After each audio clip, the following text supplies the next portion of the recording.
Thank you, Jo. Good morning, everybody, and welcome to our very first WineGB Diversity and Inclusion Conference. This is really exciting, such an important subject that benefits everyone. A more diverse workplace brings in more skills, in experience, and a different culture, which really benefits people and businesses alike. So such an important thing for us to do. And it's great to see so many of you here with us today and have registered to join. The board, the WineGB board, have made a start on this journey as well. And we have an intention to be more open and accessible to everybody without bias, unconscious or otherwise. And our board really should be a really good representation of the diversity within our own industry. And as that diversity changes and evolves over time, which it will, hopefully from a start from today, then the board should follow that as well. And that is our intention to do that. We are so lucky to have now within WineGB a diversity and inclusion committee headed by Lindsay Virilio and a really good team of people. And it's those people on that team that have brought this conference to us today. They've worked really hard putting it together, lined up a wonderful group of speakers as well. And I'm really hoping that each and every one of us will learn a lot from that and have some really good takeaways. And the only thing I wanted to add is, for me, diversity and inclusion is a huge subject, and it's a journey that we go on. And this conference is a start of that journey. We're not going to get to the end destination at the end of it. So please don't feel intimidated listening to all the speakers, because this is a start of the journey. And that journey will go on for a while. But because we're lucky to have the D&I group now, they'll be there to help and support and lead us through that as we go through that now. Brilliant. Thank you all for being here. And I'm going to hand over to Lindsay, who's going to get us started. Thank you, Lindsay. Great. Thank you, Sam. Right. Let me just share my screen.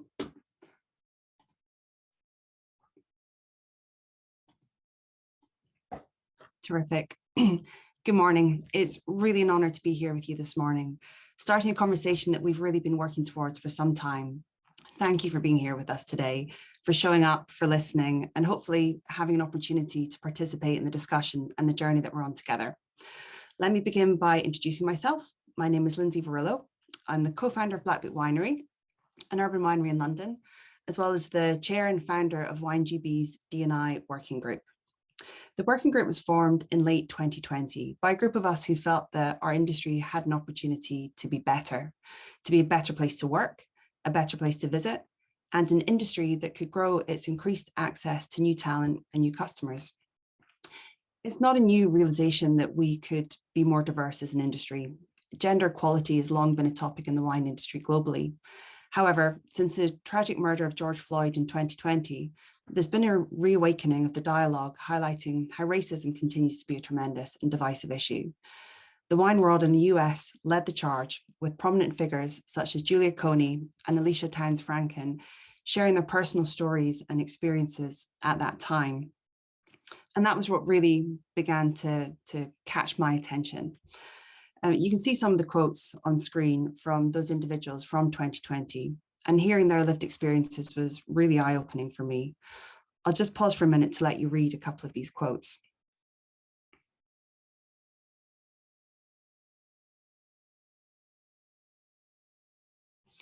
Then later in 2020, we had a very public reporting of some major issues of sexual harassment and gender discrimination within the US Court of Master Sommeliers.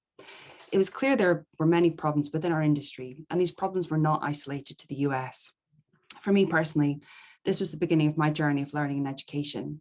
It wasn't easy. I did a lot of reading and listening. It helped me recognize the unconscious bias that I'm guilty of. And it helped me identify how I could improve the language I used, and most importantly, how to be an ally.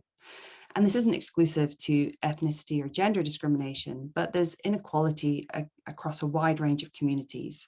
And we need to reduce discrimination based on sexual orientation, religion, disability, socioeconomic backgrounds, and much more. So as the working group formed, we started to identify a number of areas that our industry can improve. And we recognize that our industry is small, family run, and often based in rural communities.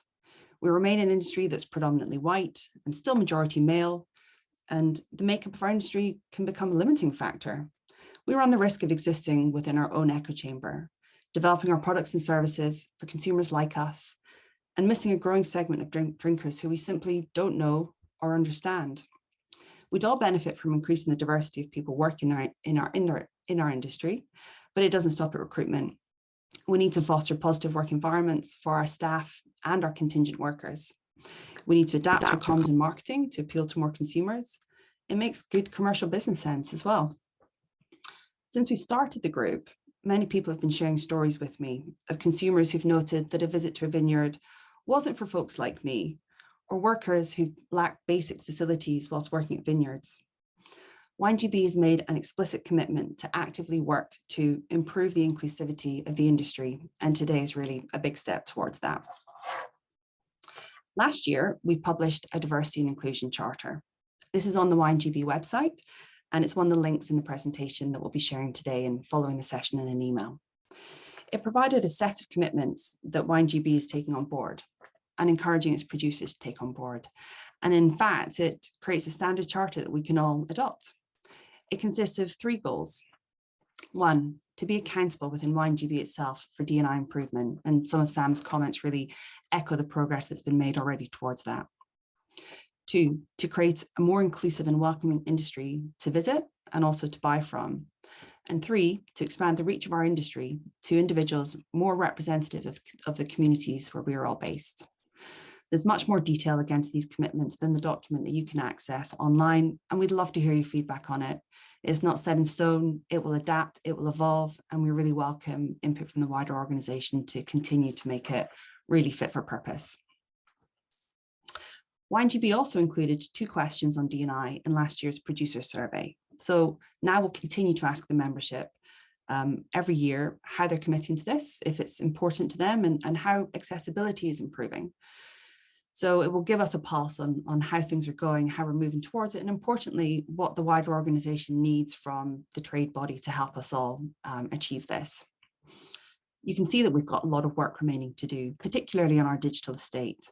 So we plan to run some dedicated webinars that will be really offering practical guidance and advice on how we can continue to improve things like online accessibility, as well as the other topics that we start to discuss today.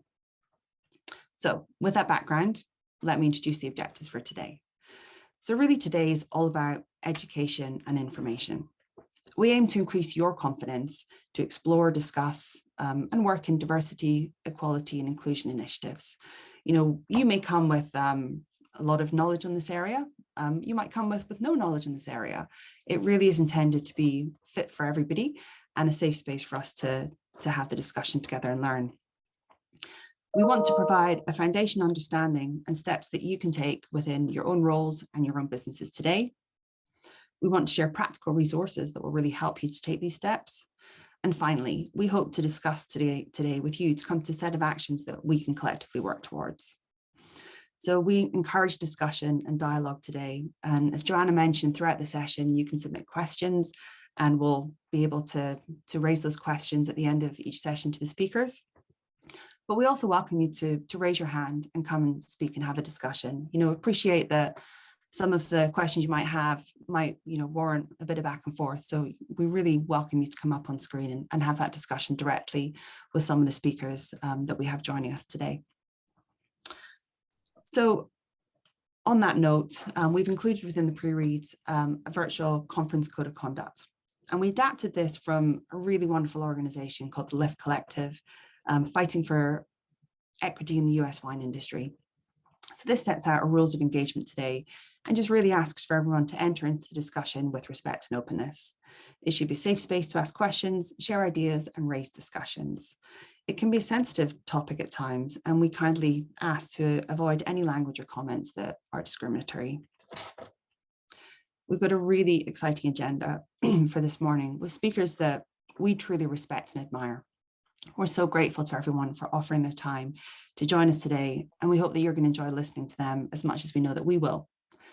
With that, I'm really delighted to pass you on to our first speaker for today from Moy Hennessy, Scott Carruthers, and then joining Scott following his presentation will be Alicia Ray from Folk Wine as well. So with that, Scott, over to you. Thanks very much for that introduction, Lindsay and Sam. And it's great, great to be here today, guys. And yeah, see you guys start the journey into D&I. You know, some amazing wineries, which I hope to get to over the course of 2022. I'm just going to share my screen, and we can get started. Let's hope. So, Scott Crothers, MH UK. I've worked for the business for 4 years now. Originally from the Lake District, but now I live in Newcastle, as you can probably tell by my accent. I'm just going to give you a little brief background about myself. So, from the Northwest, very working class family, biracial, from a very low socio-economic group, I would say. What does that have to do with Moet Hennessy and this presentation? Well, 20 years ago, this business was very white, male, and predominantly French. So that's, you know, Moet Hennessy has been on a journey. And as Lindsay and Sam started saying before, it's about starting the journey. You just need to start. You're going to make errors and things along the way, but as long as you start, you are making progress. D&I plays a massive part across the whole LVMH business, and each division has their own D&I objectives. And I'm just going to talk a bit about Moet Hennessy today. So our MH D&I is DE&I, so equity is included in this as well in the title. Why equity versus equality? Equality is giving everyone the same. Equity is correcting the differences. You know, we want to ensure everyone has the same access and treatment opportunities and advancement. And equity aims to identify and eliminate barriers that prevent full participation. So that's why we included equity in our D&I model. So how, you guys mentioned a charter before. MH globally created their own charter about cultivating differences and embodying our values. We've got 5 core values, and we want to use diversity and inclusion as a way to unlock our shared success. You know, our aspiration is embracing diversity, equity, and inclusion through our global organization, and we want to celebrate and maximize the uniqueness of all our employees. As you guys mentioned before as well, you know, so just some top line stats to consider. The focus on D&I has certainly ramped up over the last 2 years. The catalyst, like you said, being that horrific and unjust killing of George Floyd and the Black Lives movement across the world. And the last 12 months has seen companies placing higher priorities to incorporate D&I as a corporate strategy. LVMH and Moet Hennessy certainly doing that. If you look at the figures, 96% of CEOs considered D&I to be a strategic goal in 2020. Fast forward 6 months, and now it's a personal strategic priority. And again, that's the same for Moet Hennessy UK. You know, it's a big priority, a key business objective, and part of our MD's strategy moving forward.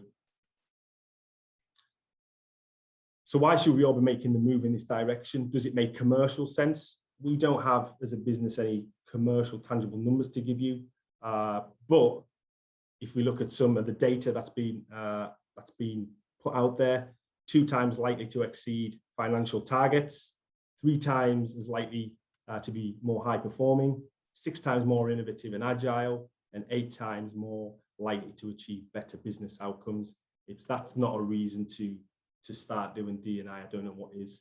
I would urge you to all read a book by Matthew Syed called Rebel Ideas, and this is about cognitive diversity. You know, we talk about ethnicity, gender, etc. But you have more diverse people in your business, you're going to get different creative thinking and more creativity. So Moet Hennessy, overarching charter, we created our own so we could own it. I'm not going to go into too much of that. I will share this presentation at the end. I want to get through this and get some questions. So our goals when we started this 2 years ago, and this is a movement. It's not objectives. This is part of everyday life. So we wanted to build more diverse and inclusive culture. So we wanted to upskill the leadership team. You know, they would be the first to admit they don't know everything, and they sometimes feel quite vulnerable when there are certain questions about D&I. a manager's toolkit. So that's, unconscious bias training, diversity and recruitment training, and a lot of self-learning. And then Engage, Moet Hennessy UK. It was all about education for the first 2 years of this movement. We need to educate internally. So who are we? 42% of our employees are part of at least one of our D, E, and I streams, which is how we created it. I had to take everyone's face out because of GDPR, but you can see by the silhouettes, the majority of people are female. Do females have more of an affinity with the D&I, perhaps because of their headwinds? But because of the different streams that we worked on, there was a lot of intersectionality when we were collaborating on different activities. So it was great to discuss some of those topics over the last couple of years.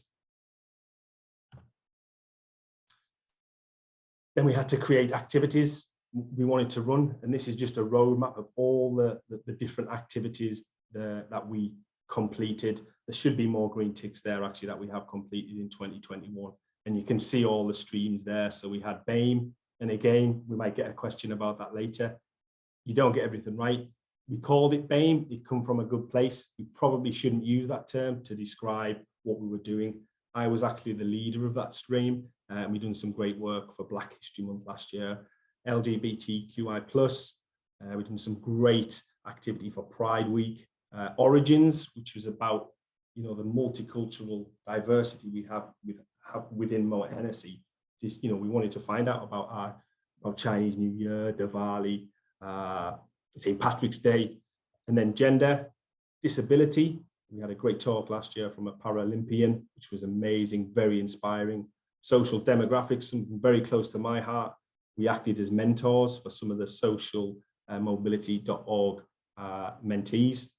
And then Grocery Aid, which I'll come on to, which was an amazing platform to get involved in. But again, it's just about starting. It might look that's quite complex. You guys are doing quite a lot, as long as you guys start the process. And now I'm just going to share some of the things that we did do over 2021. In Women's History Month, we've got a great brand in Verve Clicquot, Madame Clicquot, which some of you guys will probably know. And we do a lot with women in business and the Women in Business Awards. So it was quite easy to attach and do some keynote speakers for this. We gave all our LT an Inclusified book to read. And then we had a business breakfast where we were all able to ask questions, what they learned, what they're going to do differently moving forward, some things they didn't know. Excuse me. Then we moved on to MHUK Pride Month, normally in June, which we held in September because of COVID last year. This was amazing. We got involved with so many different things externally as well. The Mighty Hoopla Festival, Belvedere, the Groucho Club there, and again, bringing in keynote speakers from outside the business to discuss what we're doing. And within LVMH, we have all LVMH Pride, which covers the whole, it's international. So we're able to leverage some of the things that we're already doing within our business, which is great for a business the size of ours. Then Black History Month, which last year it was proud to be. I was leading this. So on the first, it was Friday, the 1st of October, every employee either got a book delivered by David Olusoga, or it was on their desk when they arrived at work. And then we had it was like a webinar where I held some discussions around. We got people to read the book, and they came onto the session to discuss. And people it's not taught in school, so they were just blown away by some of the information that they discovered reading this book. We took the LT. Again, they have to lead this, and I think that's one of the key learnings for all your businesses. The leaders of the businesses have to lead this movement. We took them out on Black History Walks in London. So much history in London when it comes to Black British culture and the diaspora. So yeah, it was an amazing. I'd really recommend it if you are based in London to get out onto these walks. And then we connected with some external businesses. So you might have heard of Lorraine Copes from Be Inclusive Hospitality. She's doing some amazing work, and we invited Lorraine to come and discuss hospitality, what's happening. We provide all our products to the hospitality, so it made sense to get someone like that in to speak. And then the Grocery Aid. It was brilliant. It was run externally with numerous webinars throughout the year. You can see them all there, covering all manners of diversity and inclusion. You can't do everything, and that's, again, another learning for us. Work with organisations that are already delivering the D&I message. Some of the discussions I listened to on Grocery Aid were awe-inspiring. They were amazing, very, very inspiring, and we're hoping to bring some of those people into our business this year, and we will continue the work with Grocery Aid long term, hopefully. And I know after, obviously, we had some technical issues at the start there. So again, I urge you all to start the journey. Thank you very much for inviting me today. I hope I haven't rushed over that too quickly, but I would love to hear some of the questions and discussion with Alicia. Hi, Scott. Thank you so much for that. Honestly, you did so well with those technical issues. You were very calm and collected. So well Inside done. I wasn't. Inside I wasn't. But these things are sent to testers. Thank you so much for that. It was really insightful. And I think in particular, the roadmap, because that really sort of brings home that in order to achieve things, planning is crucial. And like you said, you don't need to do absolutely everything at the start, but just having some objectives to work towards, which are measurable, is something that can really focus the mind. So thank you. We have had a couple of questions in, and the first one was, when you set out with this initiative, were there any detractors within the organisation itself who maybe felt negative towards D&I or DE&I in general? And if there were, how did you deal with them? I wouldn't say we had any detractors.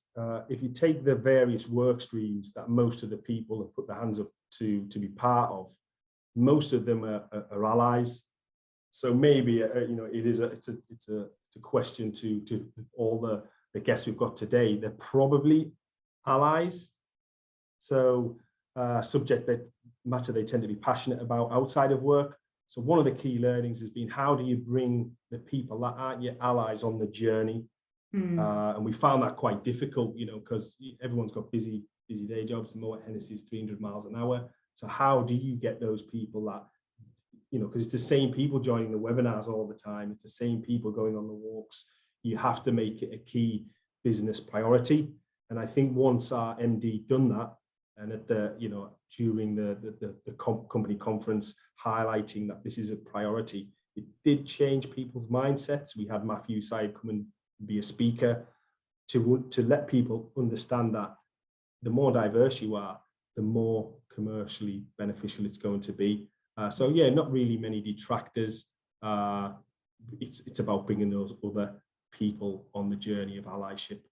Yeah, I can imagine that's the hardest part of it. And did you have any discussions with your customers about it? Are your customers interested in your initiatives and what you're doing, or is it something that you actively present regardless of their questions? Again, I don't think, because this is the start of the journey we're on, we haven't really done much external PR in terms of what we're doing as a business. It's great to be able to come and speak to you guys as an organization to let's share best practice. We all want to get better at DI. It should be part of everyday life and business and culture. So, what is it we're doing collaboratively? Let's work together. In terms of customers, it's funny because I had a meeting yesterday with the Alchemist Group. You might be familiar, cocktail bars, and they brought it up. And it's the first time a business has ever mentioned it to us. So we were in quite a, we weren't shocked, but we were able to get into dialogue about what they were doing within their business. And they mentioned some terms like calling it in rather than calling it out. And, this is a learning journey, and we're always going to be on that. There's no end to D&I. We just have to constantly strive to be better. So I think customers are starting to slowly talk about D&I, and they want to know what Moet Hennessy, LVMH are doing, because we made slip-ups along the way. I mentioned the term BAME before. We probably shouldn't use that to describe one of our streams. It's been pointed out by predominantly people from a BIPOC background. So guys, you can't be scared to put yourselves out there, fail, make mistakes. It's all about learning. Yeah, absolutely. Were there, sort of looking at your roadmap, were there any measurable goals within the business plan which sort of reflected what the city has done, in the sense where it has a certain percentage of D&I on the board, or anything sort of similar which you've implemented in the business? MH UK, we're currently working on certain reporting during the recruitment process, so we can track the types of people that are applying to our roles. But most of our initial goals are qualitative and the easy wins. What can we do quite quickly to create this engagement, to create the buy-in? Like we done unconscious bias training. So everyone within MH UK had to do that by the end of 2021, which we succeeded in doing. And we've started adding D&I KPIs to every member of the workforce, so they do get involved with certain aspects of D&I and the strategy. If you look at the wider MH business, there are 3 priorities that can be measured.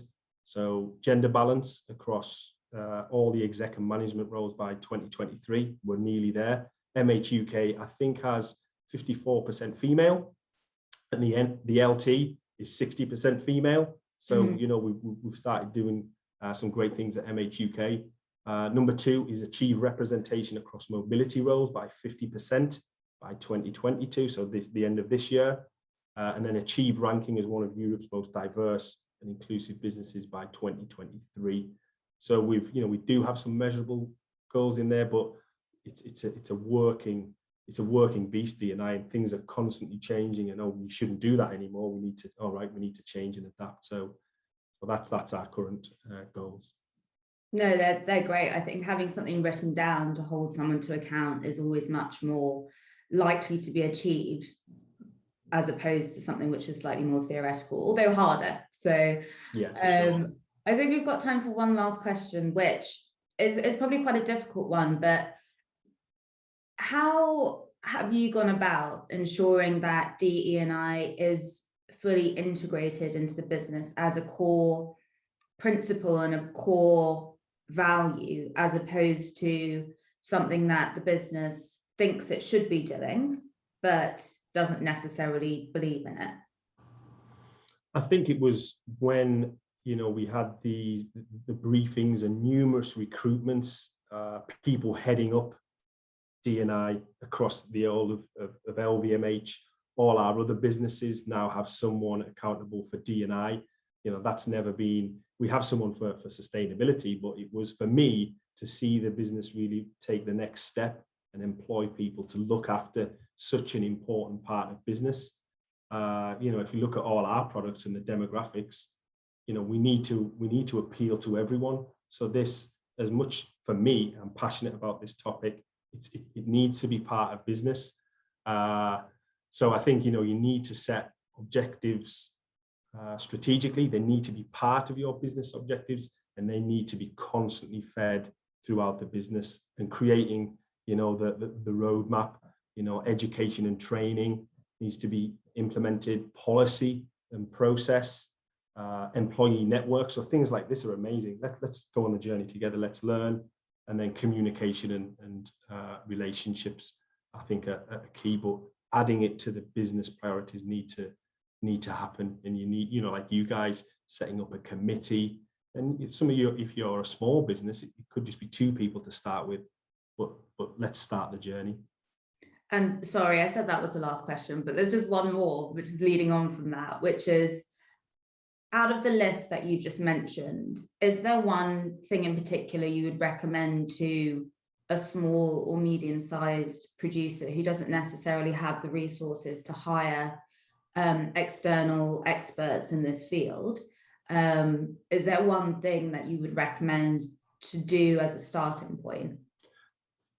I really think it is, because there are so many external organizations doing things that are, one, free, and one way you can get a lot of learnings from and ideas. For us, I think for me, that there are 2 key learnings, but the main one, and to your question, would be Grocery Aid. I found it so inspiring. It covered all our streams. It covered all manner of diversity and inclusion, and you create bigger networks. Like off the back of being part of the Grocery Aid, we've made so many links with some colossal corporate businesses, you know, the Mars, Procter & Gamble, etc. And we're seeing what those guys are doing as part of D&I.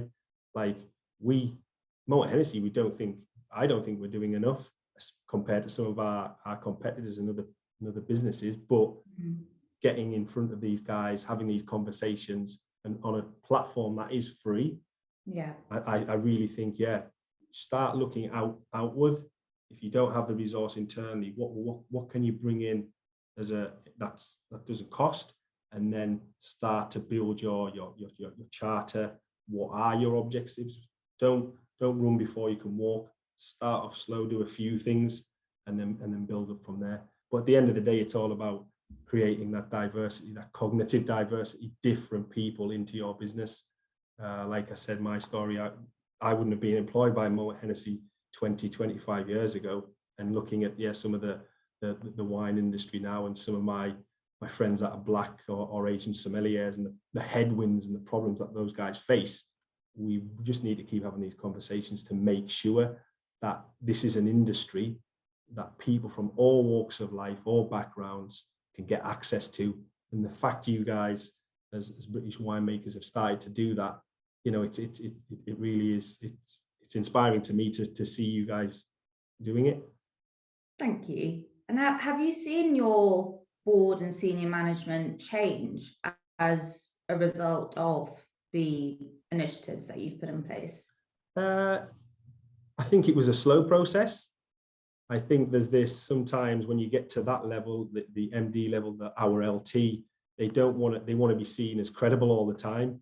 They don't want to be able to show weaknesses. But one of the key aspects of great leadership is allowable weaknesses. You know, show your vulnerability, show you don't. Scott, you know, I had my MD ask me a question, can I use this term? We need more of that. Don't hide away from things you don't know. You need to ask the questions. And I've seen that over definitely the last 6 months since we've been on this journey. And we've put quite a lot of pressure on the LT to attend certain webinars, to attend a walk. You know, we don't want them saying, oh, I can't make it today because I'm too busy. Well, what about, so you just expect everyone else in the business to do it, but not, they've got to lead it. And I think there was, you know, people, the retractors or detractors, as you mentioned, there was none of those, but there were people that just blasé about it. Now the LT are fully behind it. We're full steam ahead, and hoping to make great inroads. That's fantastic. Thank you so much for that, Scott. It was really, really great, and a great way to kick off the conference. So thank you. No problem. Sorry about the technical hitches at the start, guys. Not your fault. Thank you. Great. Thank you so much, Scott. And thank you, Alicia. It was, you know, really inspirational to hear the story and what's been achieved at Moët Hennessy, and for me particularly how wide you've reached across the subject matter. So I, you know, really am inspired by the engagement that you've achieved in the organization. So really, really thanks so much, Scott, for joining us today. With that, we're going to hand on to our next speaker. Now I'll give a very brief intro. So I actually work for my day job for Visa Europe. And back 2020, I think it was, when there was a real awakening, as I mentioned, of some of the issues that we still face today, I was really proud of Visa being an organization which embraced the topic and in a similar but a different approach to Moët Hennessy. And that was where actually I first encountered Layla, who came in to give us, similar to this, a virtual session. And it was one that really helped me get better, feel more comfortable to understand some of the key terminology and the topic, and how to really start to discuss and think about what I could do. So we're really delighted that Layla's agreed to join us for this session today. And I think she'll be able to, you know, really give us a great overview and understanding of the subject and how we can all really start to engage in it. So please do pop the questions again in the chat. Once Layla's finished her presentation, we'll definitely have the opportunity to come and discuss. So yeah, Layla, thanks so much for being with us today, and over to you. Thanks so much, Lindsay, for the introduction. Really kind. And yeah, really, really excited to be here. And listening to Scott was fascinating for me because I'm not in the industry. So thank you for that, because I always learn too. So welcome, everyone. It's going to be a bit of an intro. I'm sure I'm going to be picking up on a lot of the things that Scott mentioned. And I just was taking some notes. So with the Q&A, so I can pick up on some of the things that might have been asked. So as Lindsay said, yes, please use the chat box at any time. Also, just as I talk through things, just acknowledge that we're all on a journey. And Scott said this, you don't really get to a destination unless we can get to utopia. So maybe some of the things I'm talking about might feel uncomfortable. That is not my intention to make anyone feel uncomfortable. But inevitably, I don't think we have always enough space to talk about these topics. So there may be a bit of discomfort. So if there is, I would say acknowledge that and be curious and inquire what that might be about. The whole conference today is about embracing new ways of thinking and doing things, and think about how you might like to hold yourself accountable, your team accountable, your winery accountable, and be ready to take action. So just going to cover off today defining the terms, first of all, and I will be talking more about language as well, but equity, diversity and inclusion, and to reflect on what does inclusive practice mean to you in your organization. Maybe organization seems like quite a big word, but as members of WineGB and what you do, what does that mean to you?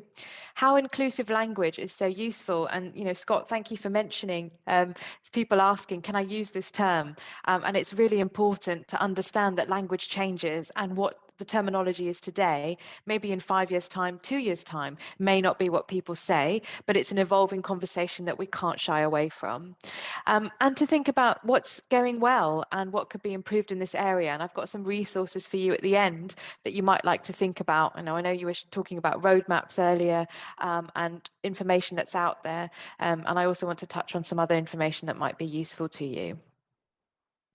Okay, so I know I can't see you. I know we've just met, but I'm going to invite you all. I'm going to have a space where I'm going to invite you all to my an outdoor space. We're going to have a marquee, and this is what I'm going to make for you. And I'm sure you could tell me the perfect wine pairings for all of these. But we're going to have to start lobster bisque, crab pate on whole milk crostini. We're then going to have venison steak with red wine sauce, mashed potato, butter chives, fresh petit pois and steamed broccoli. And for dessert, I'm serving rich almond and cherry torte, served with caramelized hazelnuts, peanuts and almonds, and a side of clotted cream. So I'd really like to know who could eat everything on this menu. You might want to reflect, or if you want to just put a Y in the chat. So out of everyone here today, I'd really like to know who could eat every single thing on the menu. And just show me in the chat. Okay. So we've got a no. Yes. Okay. A couple of yeses. Yeses. Me. Now you're hungry. Okay. Great. No. No. Yep. What will vegans eat? Thank you for that question. Yep. No. Okay, brilliant. So quite a few yeses, but we've also got some no's. Okay, so I would say maybe 75% right, nothing gluten-free. Yep, absolutely right, Vidya. 75% of you might be able to come to my dinner, lunch, whatever I'm going to do. Now, for those of you who can't eat everything on the menu, if I then turned around to you and said, oh gosh, I'm so sorry. My lobsters are coming from Canada. My venison's been booked in with the best estate in the UK, and my nuts are coming from Turkey. I'm so sorry. I can't change anything. What would you do? How would that make you feel? So maybe just hear from a few people in the chat as well on that one. Excluded. Yeah, thank you, Ellen.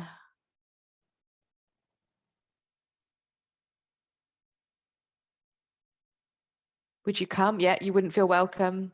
Excluded, you couldn't eat it. I would have told you beforehand. Thank you. Disappointed and excluded. Uncomfortable.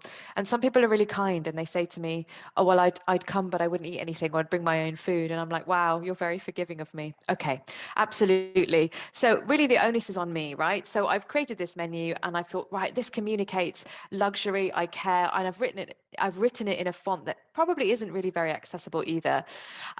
But my intention was not to exclude you, but the onus was absolutely on me to check dietary requirements, allergies, cultural requirements, religious requirements. I've not done any of that. And I've gone in and I've gone gung-ho, and whoops, I haven't seen my blind spots. Now, you might think, why on earth is she talking about a menu? But for me, I think this illustrates the point that what we may perceive as being the best will not suit everyone, because we will see things from our own lens. And it goes beyond this concept of political correctness. And I mention this because, unfortunately, I feel this is very much in the vernacular all the time, in the media, on social media, lots of debates about identity politics. And I don't really feel it's about that. It's the things you've mentioned in the chat. You don't feel welcome. You don't feel included. I'm not coming from a bad place. I really wasn't. But I really needed to do my homework better and reflect and think. And of course, we all make mistakes. And you've heard that with the previous speaker. And that's natural. We don't have all the answers. You know, I've worked in this field for nearly 20 years, and I'd love to say, I know everything about everything, but I really don't. And I think it's that point that it's okay to ask for help, advice, and direction. And you might be thinking, well, that's a very obvious thing. But I think a lot of the time there's pressure to know everything. Or, you know, you run this business, you run a winery, you're thinking about marketing, you're thinking about sales, you're thinking about the visitor experience. But it's that feedback consistently and being open to that, because it is an ongoing journey. And then I want to, you know, maybe you'd like to reflect on these terms. And I've put them up here because they are used a lot, and equity or equality, diversity and inclusion. And of course, equity is slightly different to equality. Equality about making sure people can get to the door, equity about making sure that that door is barrier free. But really think about, what do these terms mean to you as an individual? And what do these terms mean to you in terms of the work that you're doing, and what you hope to achieve in your aspirations and your business goals? Because we have a sense of what they might mean, but again, I think they can be personalized too. And I'm going to share with you some thoughts and a definition that I find quite useful, but by no means is this the only definition. And I've adapted this over time. Some of you might know the book by Charlotte Sweeney and Fleur Bothwick, Inclusive Leadership. It was published in 2016, so things have moved on. But they start the book by talking about definitions, and I've really adapted it and added to it. But I would say that equity is being invited to a meeting, if we think of a traditional work style office, in a time, in a format that works for you. So is it accessible in a time that works for you? Is it in hours that you can do if you have caring responsibilities, if you work 2 jobs, etc. Diversity is having a seat at this meeting alongside a variety of colleagues with different views, opinions, life experiences. And inclusion is about sharing your views uninterrupted, being heard, and your points being taken on board for the betterment of the business and what you're doing. Now, it'd be interesting to know, and please type in the chat, I'd love to hear from you, what, you know, how this sits with you. Does this resonate? And there might be things that you think, oh, we could tweak that, or actually our business has got this in our aims and objectives, and we could add that to make it that business as usual and that day-to-day embedded practice. So we know the law. I'm not an employment lawyer, so I don't want to go into huge detail, but we know the law is there to protect us, or it is definitely at the moment still there. And it covers a variety of characteristics, protected characteristics as they're known in law. But then what does this really mean when we start to think about diversity? And I would say it's a range of visible and non-visible differences, characteristics that exist between people, and they may stay static or they may change. And these include, but they're not limited to, our gender identity. Are we binary? Do we see ourselves as male, female? Do we see ourselves as non-binary, not male or not female? And we then decide which pronouns will suit us and which pronouns we want people to use. Experience of barriers. And for me, that's a really useful way of thinking about accessibility and disability. It's how people will experience society and the way society is created for a specific type of person. And if people don't fit into that mold, there will be barriers there. It doesn't just apply to disability, but I think it really is the biggest hurdle a lot of the time, from physical accessibility, way that documents might be structured, the way that papers are expected to be written, the way that classifications and categorizations are done. They may not suit people who are on the neurodivergent spectrum, for example. And of course, within that, the umbrella categories of disability, there is the individual within that. So I would say that no 2 disabilities are identical. So if 2 people have diabetes, the likelihood is, yes, we know what the impacts of diabetes, but it might be one person has type 1, one person has type 2. They will manage it differently, and thinking about that. Ethnicity, nationality, and culture, and these terms are used interchangeably. So we think about race, which is obviously the color of our skin, and in many ways it is very arbitrary, but of course we have to acknowledge it because of the trajectory and because of the legacy of the way race, skin color was effectively used to divide people. But we all have an ethnicity that we decide how we want to identify. We all will choose a nationality. We normally have a passport or kind of nationality that we belong to. We may not always identify with it. And we also have a culture, and that is an individual culture, can be a family culture, a country culture, work culture. So it's really important to acknowledge all of that. And culture is very layered and it can be very nuanced. We will also all have a sexual identity, how we define in terms of our sexual orientation and sexuality.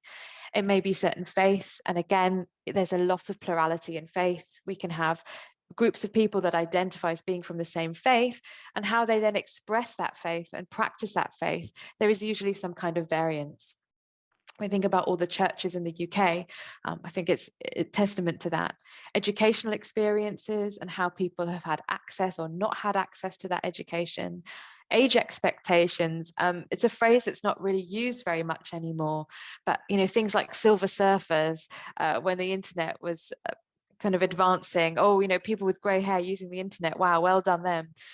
What do we expect? And do we expect people who are younger to be fitter and stronger and free of ill health, for example? Family and marital and economic status, and this can change. So lots of things can change, lots of things can stay static. How that diversity is there, the experience, usually with age, we tend to gain experience.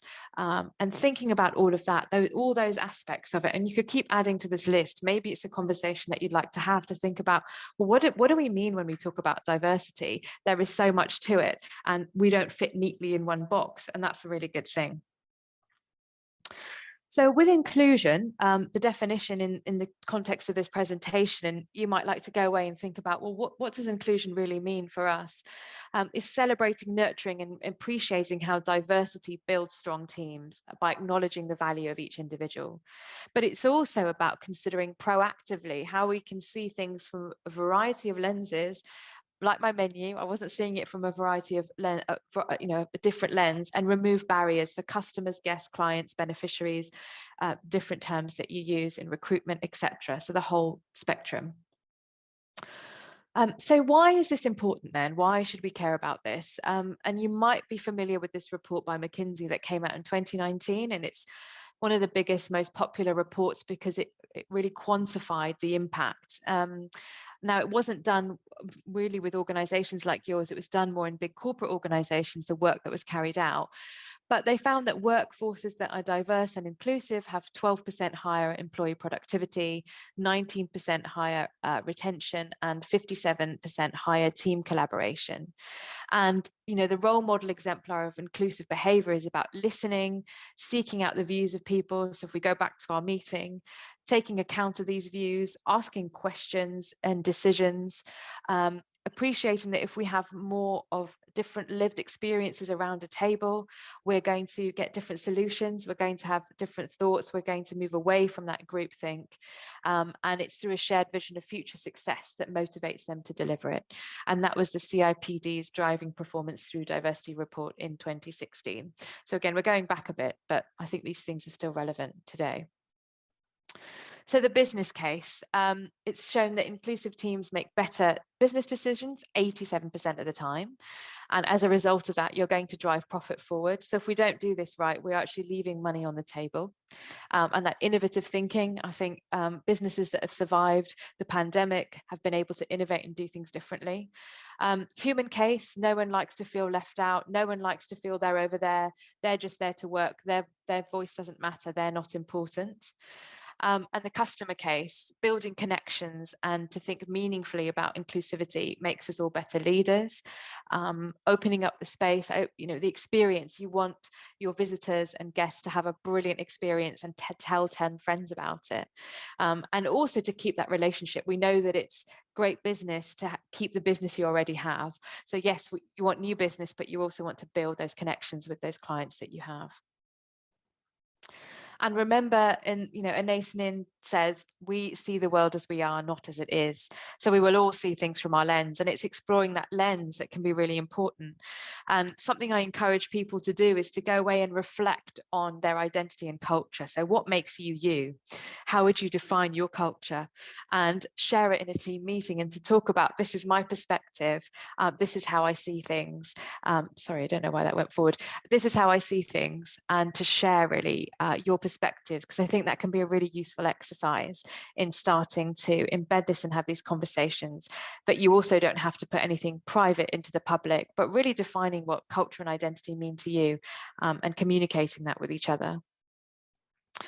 So how can this manifest in the workplace in terms of equality, diversity, inclusion, equity, culture? So hierarchy, is it really important to have a hierarchical structure? Sometimes you can't avoid that, but how is there still a balance in terms of appreciating people? So you may need that hierarchy.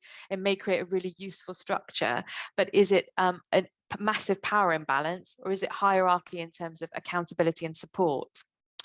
Dress code and style. Now, I know a lot of the work might be, it's physical, it's outdoors. So likelihood of wearing suits is low, which is a good thing. It's got to be practical. But how does this play into it? Is there something around expectations? It's an interesting one, actually, because dress code and style are something you can see. And of course, they're jobs that are practical, as I said, and you need to dress a certain way. But again, does that feed into hierarchy in a positive way, in a negative way? Are there times where everyone dresses up and you celebrate the achievements? Or is it, certain people never get that opportunity? And digging into that and thinking, what does this actually communicate? Then how communication is done. So that could be internal communication, how people are spoken to, the language that's used, how people have access to emails, because it could be central office or the people in charge are always on the computers, other people aren't. Do they have smartphones? What's the communication? It could be around language barriers. There's a lot there. And I know that in some organizations, people will never pick up the phone, and that can make things really difficult. And also how people like to be communicated with. Do they need things broken down? Simple read, easy text, anything like that. So there's so much to communication. Blame or openness. So when things go wrong, is it a blame culture, or is there, okay, sugar, that did go wrong. It wasn't great. What can we learn from this? What can we all collectively understand? And it can also link back to communication. And these are just things you might look at this and say, well, how is this equity, diversity, and inclusion? I think good business practice links in with that, so they're not mutually exclusive. And if we think about values as well, profit versus people, I'm not saying you don't want to make a profit, you do, but if we know that if we look after our people, they're our most valuable asset, and make people feel included and listened to, we're more likely to retain them. Retention equals saving of costs, because it costs a lot to recruit people. We can create a really professional, collaborative community environment in the workplace, and then it leads to profit as well. So thinking about all those aspects and how it manifests itself in the workplace in these practical ways. I'm going to have a slight issue of echo going on. Okay, can you not hear me very well? Sorry, Leila, I think they've just accidentally unmuted themselves, but they're back on mute, so please proceed. Okay. Thank you. No worries, thank you. And then I wanted to share with you this wheel, and what I would say is, think of it as advantage and disadvantage. So we all will have some advantages and some disadvantages in terms of societal frameworks. And this is very much Western European perspective, but given that's where we're based, it's helpful to think about. And I'm going to just talk us through this, because some of the language I wouldn't necessarily use in the UK, so we can talk about that. But to consider where the advantages and disadvantages lie, and how we might be able to equalize the playing field a little bit. So we could also spread this wheel out and think of it as a graphics equalizer. And also I would say that in this diagram, for ease, each of the wedges is equal, but it may be that some of the wedges have more weight, if you like, than others. So something you might like to think about. But if we start with citizenship, so closer to power, we've got someone who's a UK citizen from birth, then someone documented, and then someone undocumented. And then skin color, closer to power, we've got white, and we've got different skin shades and then darker skin shades. So even within communities of color, we will see colorism and shadism. Then education is an interesting one. And I think here in this diagram, closer to power is post-secondary, then high school education and what we would call primary education. I also think for the UK, we could think of it as private education, private school education, good state school, low resourced, poor achieving state school all being secondary schools. And then closer to power, we have, it says able-bodied, I would use the term non-disabled, some disability, and then significant disability. Sexuality, we've got heterosexual closer to power, then gay man, and then lesbian, bi, pan, and asexual. And you might have some thoughts on that. We always have some discussions around, why is gay man in the middle? And you might have some thoughts on that. And then neurodiversity, neurotypical closer to power, some neurodivergence, significant neurodivergence. So that might be on the upper end of the autistic spectrum where someone needs support. Mental health, I wouldn't say robust, I would say no experience of mental ill health, some experience of mental ill health and long-term mental ill health, particularly when it's unsupported. Closer to power, we've got slim and then average body size and large. Yes, people always challenge me on this and they say, well, look at the government at the moment. I don't think closer to power is slim. You might have your own opinions on that. And then housing, we've got closer to power owns a property, then sheltered or renting, and then homeless or actually people who are working poverty, their benefits don't cover their home and they can't work, tax credits, etc. Closer to power, I would say, wealthy, how you define that. We could have a long conversation about that. Then middle class, and then further away, it's low socioeconomic status, in poverty, struggling.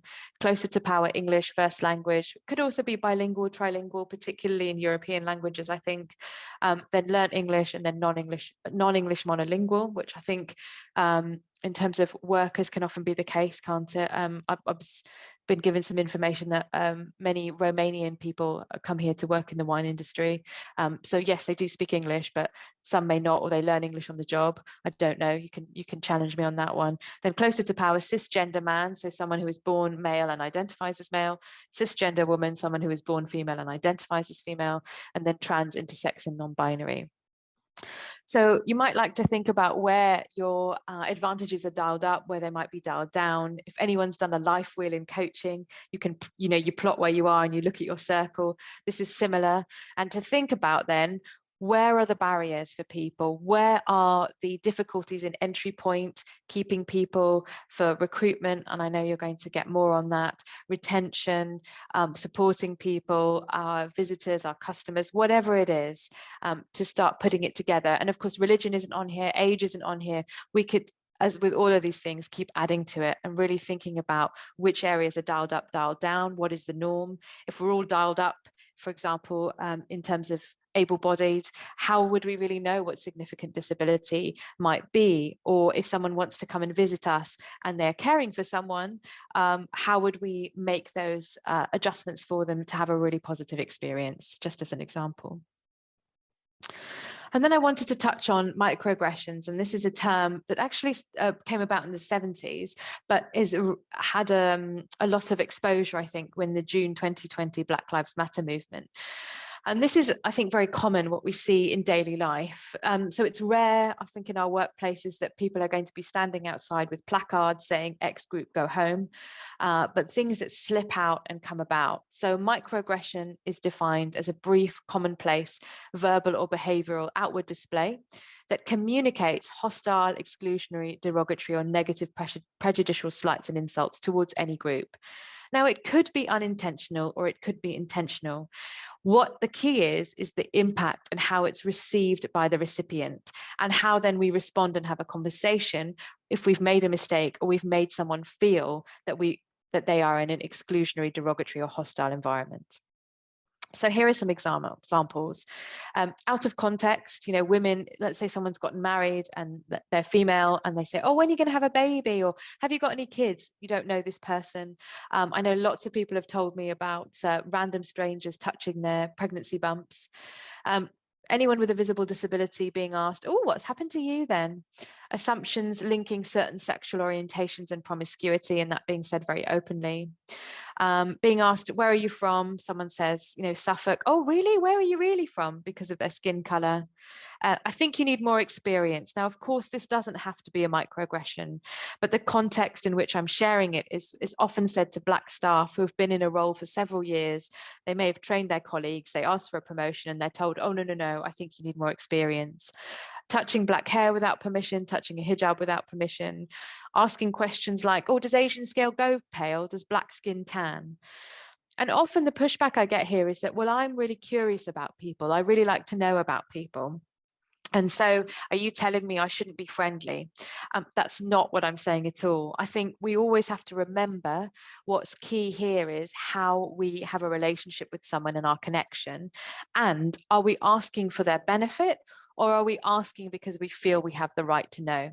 So the difference would be if you do have someone who identifies as having a disability, a disabled person, you can say, oh, brilliant, you're coming to see us today, or you're coming for an interview. I just want to check, do you require any adjustments, or do you have any access requirements? We'll be delighted to make them for you. So if you need a blue badge parking space, etc. And that way you're not asking someone to divulge their private information publicly. You're saying, what do you need? I'll put it in place for you. So someone says, oh, I just need, maybe if you could mark out the path in with a yellow tape so I know where I'm coming in, or I need a parking space. That's very different. And if you're sharing something, think about, Christmas, for example, and you're saying, oh, at Christmas or Easter, this is my tradition, this is what we do, and you're inviting someone to share that with you, then that's very different because you're sharing something about yourself. I think often what happens is it feels very one-sided, but think about building that relationship. Are you asking for their benefit, or because you feel you have the right to know, you feel a bit nosy, and you also don't know someone's triggers and the experiences they've had. So it's really important to reflect on, okay, just let's take a step back. Why am I asking this question, or the way in which you ask the question as well. And then inclusive language, and I know WineGB have got a great guide on inclusive marketing and comms. So, I mean, I touched on this earlier, but thinking about really what I want to say here is the principles of inclusive language. We know what hate speech is, and as I said, terms change quite rapidly, but let's think about the principles and what might be important. And the other thing is to say that it's the whole way in which we communicate. So it's welcoming words, it's phrases, expressions, it's about avoiding assumptions where we can.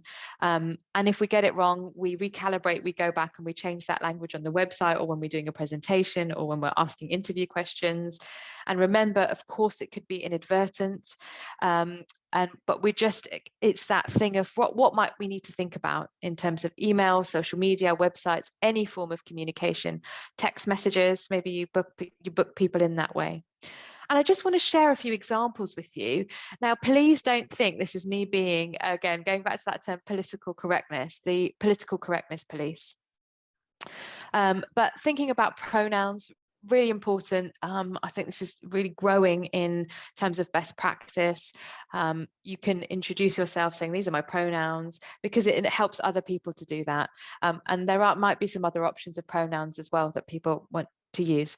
Now, the second one, I would say it's completely up to you.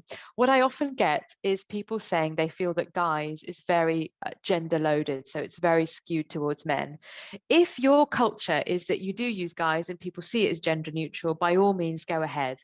But sometimes gender neutral terms like staff members, folks, visitors, esteemed guests can be better. But I will leave that one up to you. I only put it in because I have had many a conversation about that and how people feel that guys is annoying or it's not gender neutral. If you have an exhibition, or if you have a title, or if you're, it could be anything. Things like man versus the moon can be adapted to humankind versus the moon. So thinking about that, again, maybe that's not the right fit for your organization and what you're doing for your winery, but I would say have a think about that. It could also be, now I know you probably won't have unaccompanied minors very often, but not everyone grows up with parents. Some people grow up with foster carers, or and this can be really triggering. So this example is really based on So it was for the Science Museum group, where of course they have lots of children and pupils coming in, and they don't say mum and dad, they say give this, you get your grown up or your responsible adult to sign this paperwork. So again, is there something around that? Because I think, people's families aren't always perfect, and they're not 2.4. And common sense, ask in advance if you're not sure of something. Anticipatory is better than reactive. So we can be prepared. We can say, you can add questions on forms. You can ask, you can give examples. Are there any adjustments you need to be made? For example, list a few things, and that gives people an opportunity to say, oh yes, I need this, or I need that, or is there a wheelchair accessible toilet where I can turn around? Are there steps? My eyesight's really bad, or whatever it might be. I think that's often something we forget. It's one of those things where most organizations tend to sort of overlook that because of again, our lens and the way we see things through. I'm not saying anyone should stop saying it's raining cats and dogs. Absolutely, if you want to say it, great. It's just the context. And again, this is not saying that people's English isn't good, but UK English is very specific. American English, Australian English, South African English, they're all a bit different, and these phrases may not translate in the same way. Things like, oh, it's awfully good. I mean, again, that's another example of UK English, particularly English. What does that actually mean? It can be really contradictory, confusing, particularly for audiences that are neurodivergent. It's not clear. Using factual language rather than value-laden words and phrases. So an example would be, oh, older drivers are a liability, versus as you get older, driving can be more of a challenge because our eyesight may start to degrade, or our eyesight gets worse. So thinking about that and not lumping people together. I know sometimes you'll need to do that. So maybe you've got a special event for sommeliers, so the sommeliers, which would make sense. But thinking about the women, the disabled, the BAME people, etc. So again, when it might be useful, but also when there might need to be differentiations as well. So I don't expect you to answer all of this, and you will get the slides and there will be a recording, but just for you to consider, given what we've talked about, what's working well at the moment in terms of equity, diversity and inclusion. How do you know this? Do you have conversations about it? Do you get feedback? How are any pay gaps measured between men and women? Do you capture the data actually around age, disability, various ethnicities, including people from different parts of Europe or the world? How do you use any feedback results to make change? So is that evaluations, customer evaluation, staff evaluation? You might be a really tiny team. So are there things that you talk about? When do you have the opportunity to have that feedback conversation? Who are you supporting well? How are you doing this? And supporting doesn't necessarily mean that people need the support, but who's getting a great experience as a customer, as a staff member, as a supplier? I don't know. You can think about that. How are you doing this? I think it's also really important to think about what we're not saying, and what's really uncomfortable about this. And that could link back to thinking about your culture, your cultural profile and framework, and what could we do even better? So yes, there might be a resource issue, but there's some things that don't take much resource really. And they're things that you probably find that you could do quite quickly, with extra maybe conversation or time to do it. And I know people are really busy. So how could this be a standing item in your existing meetings? We don't have to keep adding. I know time is really precious. People are busier than ever, but how could this be done? And a few ideas for you. So if you have a look, so disability confidence, some of you might have known it as 2 ticks, used to be called the 2 tick scheme. You can sign up for free. It's a government scheme, and it just gives you some bullet points around where to start. And there is a template that you can download. So you might like to have a look at that. The Mindful Business Charter, that's all about mental health and well-being in the workplace. Again, you can sign it. It has some sign up to it. It has some tips on the website.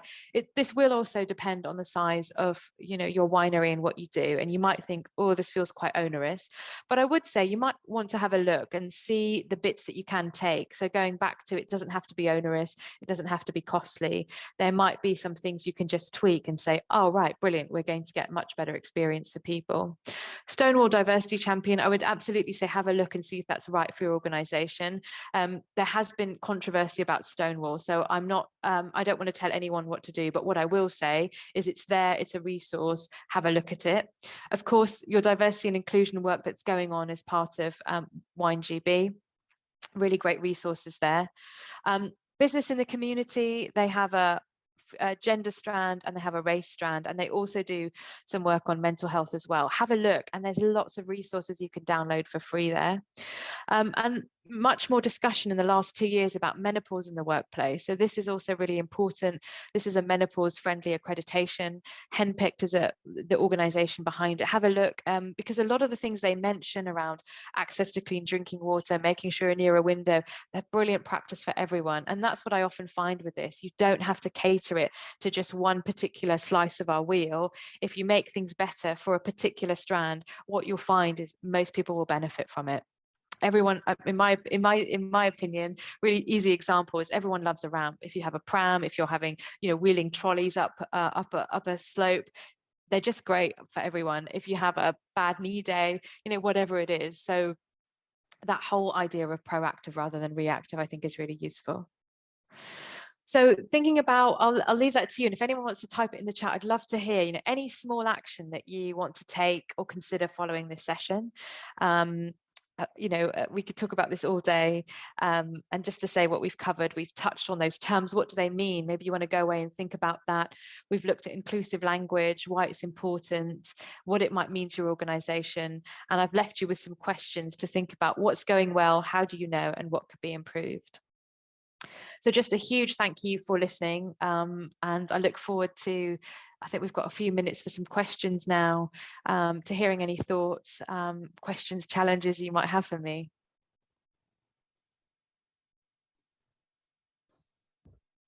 Leila, thank you so much. It was, really great to hear the presentation, really practical, tangible advice that I think we can all take away. Just a reminder to everybody, please do add your questions in the Q&A for Leila. I think she can stick with us for a few minutes to answer any. There have been a couple come up, so we can start with those.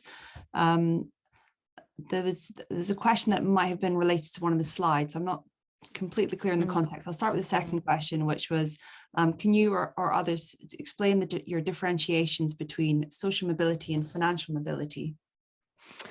Yeah, I mean, that's a really good question. So I suppose, for me, the two are interlinked. And I suppose, but given, and I think there are probably people that can some people in the chat might be able to answer this better. There's a sense, isn't there, in the British class system that you do have a particular class. So can you really move socially? And I suppose financial mobility is more about the actual finances and having that money to be able to then give you access to things that you might not have had access to. But phrases, and this doesn't sit well with me, but I'm going to use it because I think this is the only way I can really pick up on it.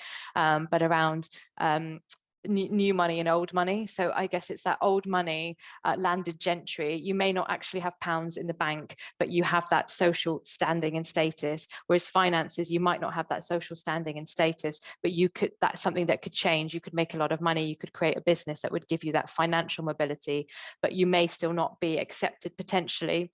And like I said, I'm not 100% sure on this because I'm not part of that class structure into what would be the higher echelons. So I think for me, that would be the differentiation between social mobility, and social mobility is used, isn't it? There's a social mobility foundation to talk about that, to how people can move from, I guess, again, the term that doesn't really sit very comfortably with me, but working class to middle class, but then to get to that really Etonian level, I think is a bit different in my eyes. But yeah. Thanks, Leila. There was a question that actually got asked during Scott's session, but we thought that we would save it for you. I hope that's okay, because I suspect not an area of his expertise. But somebody asked, how do you ensure that D&I is implemented in countries where they have a different legal or value system, e.g. if it's illegal to be gay in that country? Yeah, I did see that. And I think that's a really, really important question. And that's something we used to talk about. So with students who would go, because my background's in universities, who would go and do placement work in Russia, for example, and if on their Facebook they were in a same-sex relationship or they identified in that way, there was a real risk to them. So I think one of the things is about doing risk assessments and to think about what is the risk here, what do we do? And I would go back to you might not have it in the law, but what kind of culture do you want to inculcate? So what does respect mean in that context? And if, people, because the law is important. So if people say, well, it's illegal here, you can say, right, I understand it's illegal, but in the terms of professional context, how do we want to behave with each other? How do we want to support one another? And we don't need to comment on people's, it is about bringing your whole self to work, but in countries where that's the case, I think maybe the way to frame it is, well, that's there and this is the workplace and we're going to focus on how people do their job and how we work together. Really, really tricky question. And also around protection, around ethnic minority rights. I think pretty much every country has some kind of tension with that. So I would really focus it on how we want to be a professional organization if the law isn't there to support you. But yeah, really great question. And I saw that and I thought, wow, that's that's tough. Or sometimes organizations will take UK frameworks if they're sort of UK led and say, I know this isn't the law, but in the UK this works quite well, so maybe we can try certain aspects of that. I really hope that helps. Great, thank you. Another question just came in. By being overly supportive in a one-to-one interaction, isn't it the risk of sounding patronizing? So I think it depends on how you do that, and not everyone needs support. And I think support can sound like people can't cope and do things on their own, which isn't the case. But it might be if we think about how everyone likes to work in a specific way. Now, I know some things will need to be done by the letter for health and safety, for process reasons. But I think it's thinking about where is the flex within that, thinking about how everyone likes to work and having a conversation on that basis. So it's not, oh, I know what's best for you. Oh, gosh, you really need support, pat on the head. But I like to work like this. This is how I've created things. How do you like to work? So this does have to be followed within that framework. What's going to be right for you? So it's just good management practice, but being really honest and open. And if someone says, well, actually, I find this coding really difficult and I'd like to create something a little bit different, is that possible within the realms? There's normally some flex for that. So yeah, thank you for that question. I hope it didn't come across that I was being very sort of being patronizing, but I think it is about opening up that conversation and being able to have that dialogue and framing it as working styles and preferences. Great, thank you. I think that's all the questions that we have. There's a few comments in the chat. I don't know if you've had a chance to read them, if you have any observations. A couple coming up around the pronouns as well. And yes. And that does come up. So thank you about the pronouns. And I understand, and I'm sorry if I've written something wrong about zero tolerance. I know it's incorrect grammatically. You can't use they or their or them as a singular pronoun. But I would say that if people identify as that pronoun, that I would really strongly encourage you to use that. Now, most people probably would be fine with he, him, her, singular. But when I know they is for a group, but that's given the way that English is, we don't have a single gender neutral like German, for example. I would say that's why it's important to check people's pronouns. And even though it may be grammatically incorrect, things are shifting, but I do appreciate that. And I've heard that a lot as well. And I also, is this not? Yeah, and language does change over time, and I think social media has sort of accelerated that. And I also wanted to pick up on, so the Equality Act class was left out as a protected characteristic, and my understanding around that, and please correct me, was that it was very hard to quantify. How do you then how do you quantify social class? There are crude measures that people use. So in access to education, parental occupation, it's quite a crude measure, or postcode can also be used. But yeah. So personally, I really found the wheel of privilege really helpful to consider the different elements that really would give, obviously you look at it and you think about yourself, right? So I can see many areas where I have privilege, and I found it really helpful to, and as I've been listening to sessions like yours today, it's helped me think more externally as to where there might be individuals that come at different places and haven't really considered it or been aware of it in the past. So I think it's an incredibly helpful tool to just break down your own unconscious bias and really be more aware of where people may be coming from a different position, even though they might look like you. And I think that's an important thing as well when we get into the topic. So super helpful. So Philippa, yeah, I think you can use the wheel as long as you credit it. So you will get the slides sent over to you. Yes, and it's got the credits there. So yes, I would say that can be a really useful tool to have a conversation with your team. Great. Well, I don't see any more questions, so I think we've covered everything. So once again, Layla, an enormous thank you. Really, really appreciated the time that you've spent with us today and sharing your experience and insights. So I think you've given us a lot of food for thought, and we really, really appreciate it. And let us know if you want to come visit one of our vineyards or wineries. You're welcome at all. We'd love to see you there. Oh, I'd love that. Thank you so much. Great. Perfect. Okay, so coming back to the agenda, we are now moving on to a session where we have invited a number of the producers across the UK to come and share a little bit of what they've been doing. I think it's fair to say that we're all taking our initial steps with this, and nobody, I think, would claim that they've completely cracked it. But I think there are some great examples of where some efforts and activities internally and externally are really starting to try and take on board some of these principles and really support us with moving towards the vision that we have. So what we're going to do is we're going to have a sort of 5-minute view from 4 producers, myself included. I talk as if it's other people, but I'll be one of those stories today. And then we'll have an opportunity for Q&A. So, hopefully this can give some ideas, spark some inspiration, and you can use the chance today to chat to, any of us, and we can talk about what we've done and how we've taken that on board. So I can see Warwick on screen. So why don't we start with Warwick from Renegade Urban Winery. Fine, thanks a million. Thanks. I mean, I guess my first instinct here is I've got a slight feeling of imposter syndrome, in that, we really are a very small winery in East London, and we haven't got a big workforce, and I am white and male, and we are majority male, just slightly over majority male in terms of our employees, and we have a small number of people of colour within our organization, but we are, and I think this is one of the things that's difficult for very small businesses, that you can have quite big skews in diversity just because you're so small. And but it's something that I'm really conscious of personally, and we really try and address. And being in London, it's often on the forethought of many people, especially our customers. But I guess the reason I've kind of being asked on here is because our labels are quite different, and I sent Lindsay a picture of them. I don't know if she can share that picture, or I can. Let me find it. But essentially, what we do is we try and showcase diversity on our labels, and we do this by putting pictures of our customers on the bottles, predominantly their eyes, but on other parts of the label you see their full face. And the rationale really was just to showcase the diversity of people that drink our wine. There you go, our wine, but also kind of wines in general. That's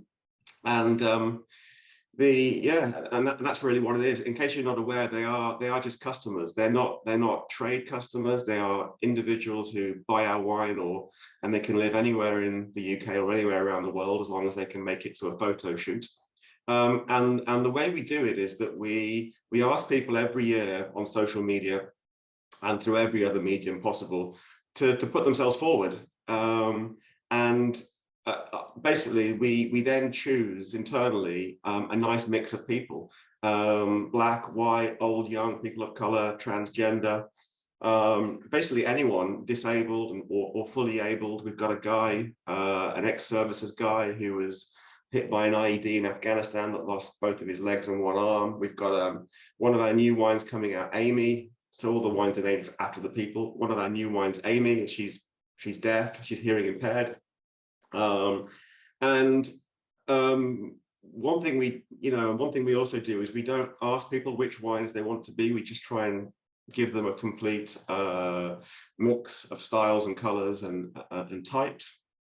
And the interesting thing when I heard from Scott earlier about quality rather than also equity rather than equality, is that it became apparent to me as well when I started doing this that we actually needed to put a slightly higher percentage of people on the bottle that were female and a slightly higher percentage than the average of people that were of color, because even if you put it in line with what you think the population is or what you think makes sense to you, often it still has a kind of slightly white and male bias. So over the years, we've kind of tried to move to being slightly more biased towards people of color and women and transgender.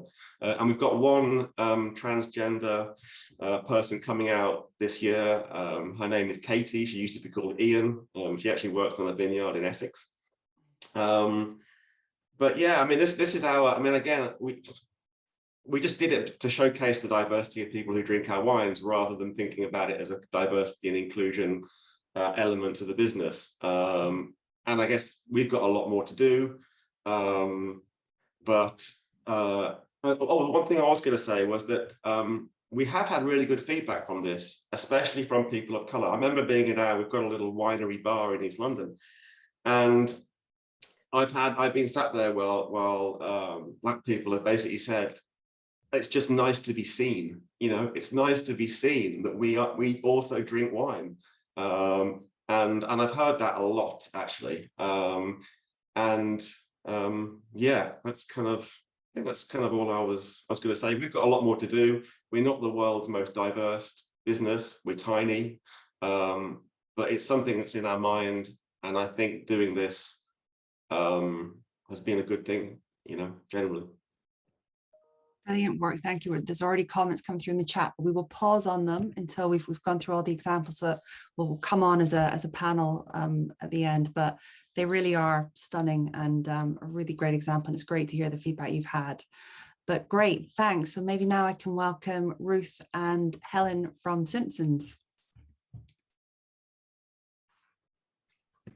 Yes, thank you, Lindsay. And thank you for asking Simpsons to contribute to this best practice session. Good morning, everyone. We've been asked to speak about D&I specifically in marketing this morning, but before we address that, and Helen's going to do that for me, I wanted to start with a premise that any D&I marketing policy essentially needs to be driven by a culture of inclusivity within the organization as a whole. At Simpsons, we have a very small team, especially compared to the likes of a Moet Hennessy, but it is a very international and very gender balanced team, which thus far has evolved actually very naturally and organically. With regard to gender balance, you know, my husband and I established this business 10 years ago, and we've been running our French business, wine business, together for 20 years. So we each recognize and respect our particular strengths. And I believe this obvious senior management equity and respect has helped attract female applicants for roles right across our business, from the vineyard into winery and production and right through into the more traditional administration, sales and marketing roles. So we currently have a perfectly balanced 50-50 male-female ratio.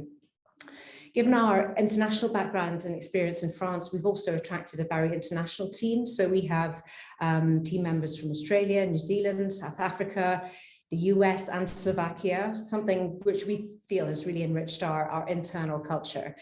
Our main concern, obviously, a bit like Renegade, is that we don't have any representation currently from the disabled, the BAME or LGBTQI community.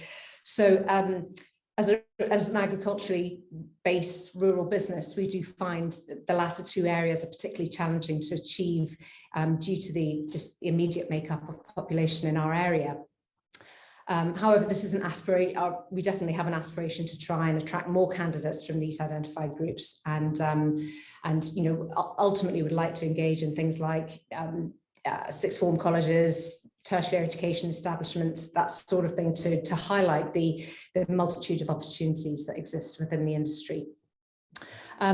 We realise that we share the struggle with a lot of other small rural-based wine and spirit producers, and we benefit from the being part of a forum with Walpole, which is the organisation that represents the British luxury sector, and that it is also for properly focusing in on DE&I now within its membership.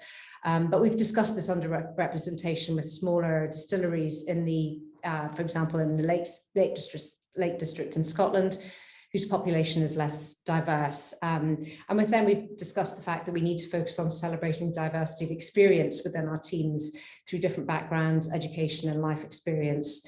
So, for example, we've just taken on a 19-year-old vineyard apprentice, putting him through the Pumpton course.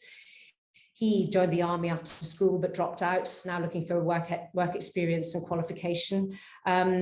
In contrast, we've also got a winery apprentice who's just started in her late 20s, just quit her job as a highly trained tax accountant in the city and wants to learn winemaking from the bottom up. So clearly very different life experiences, but each, again, enrich the internal culture of our business. So I could just go on to that first slide. Sorry, Lindsay. I'm about to hand this over to Helen to talk about specifics, but it's with this spirit of inclusivity internally and an aspiration to improve that we move into how we market Simpsons outwardly. You can see from the first slide that we've taken a step back to look at exactly what diversity is in marketing. And that is namely the makeup of your audience and their demographics, and then look at how we become more inclusive by shaping our culture to allow diversity to thrive. So our aspiration generally is to create content that truly reflects the diverse communities our company serves.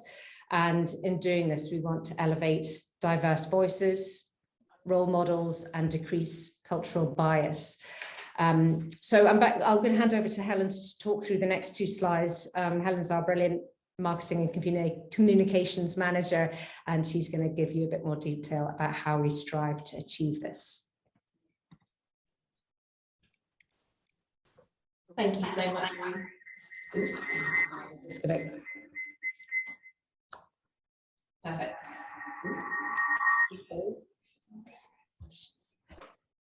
There we go. Sorry about that. So thank you very much, and thank you for inviting us to speak as well today. So my name's Helen, and I'm the Marketing and Communications Manager here at Simpsons Wine Estate. I joined 5 years ago, and then in 2019 I started on a more marketing communications focused roles. That's with PR, social media, all of our digital touch points as well, so website, e-commerce. I'd like to stress we are a really small team. And also, this is a journey. So what we're going to be sharing with you today are things that we've started, but as we've discussed across this morning, we're, by no means we haven't conquered it all. And I don't think, to be honest, we ever will. It's a constantly evolving and emerging thing that we need to be looking at. So I just wanted to share with you a few bits and pieces. So for us, we create content that truly reflects the diverse communities that our company serves. And I think since I started, there has been a real seismic change in terms of marketing, and particularly online as well. So 2020, we had quite a few events that occurred and that were catalysts for this change, primarily with the pandemic. That was quite a massive global disruptor that we've not really seen before on this scale. And I think it really changed the way people were interacting, particularly online when we were all stuck at home in lockdowns. That was our main access to the world and also to our consumerism as well.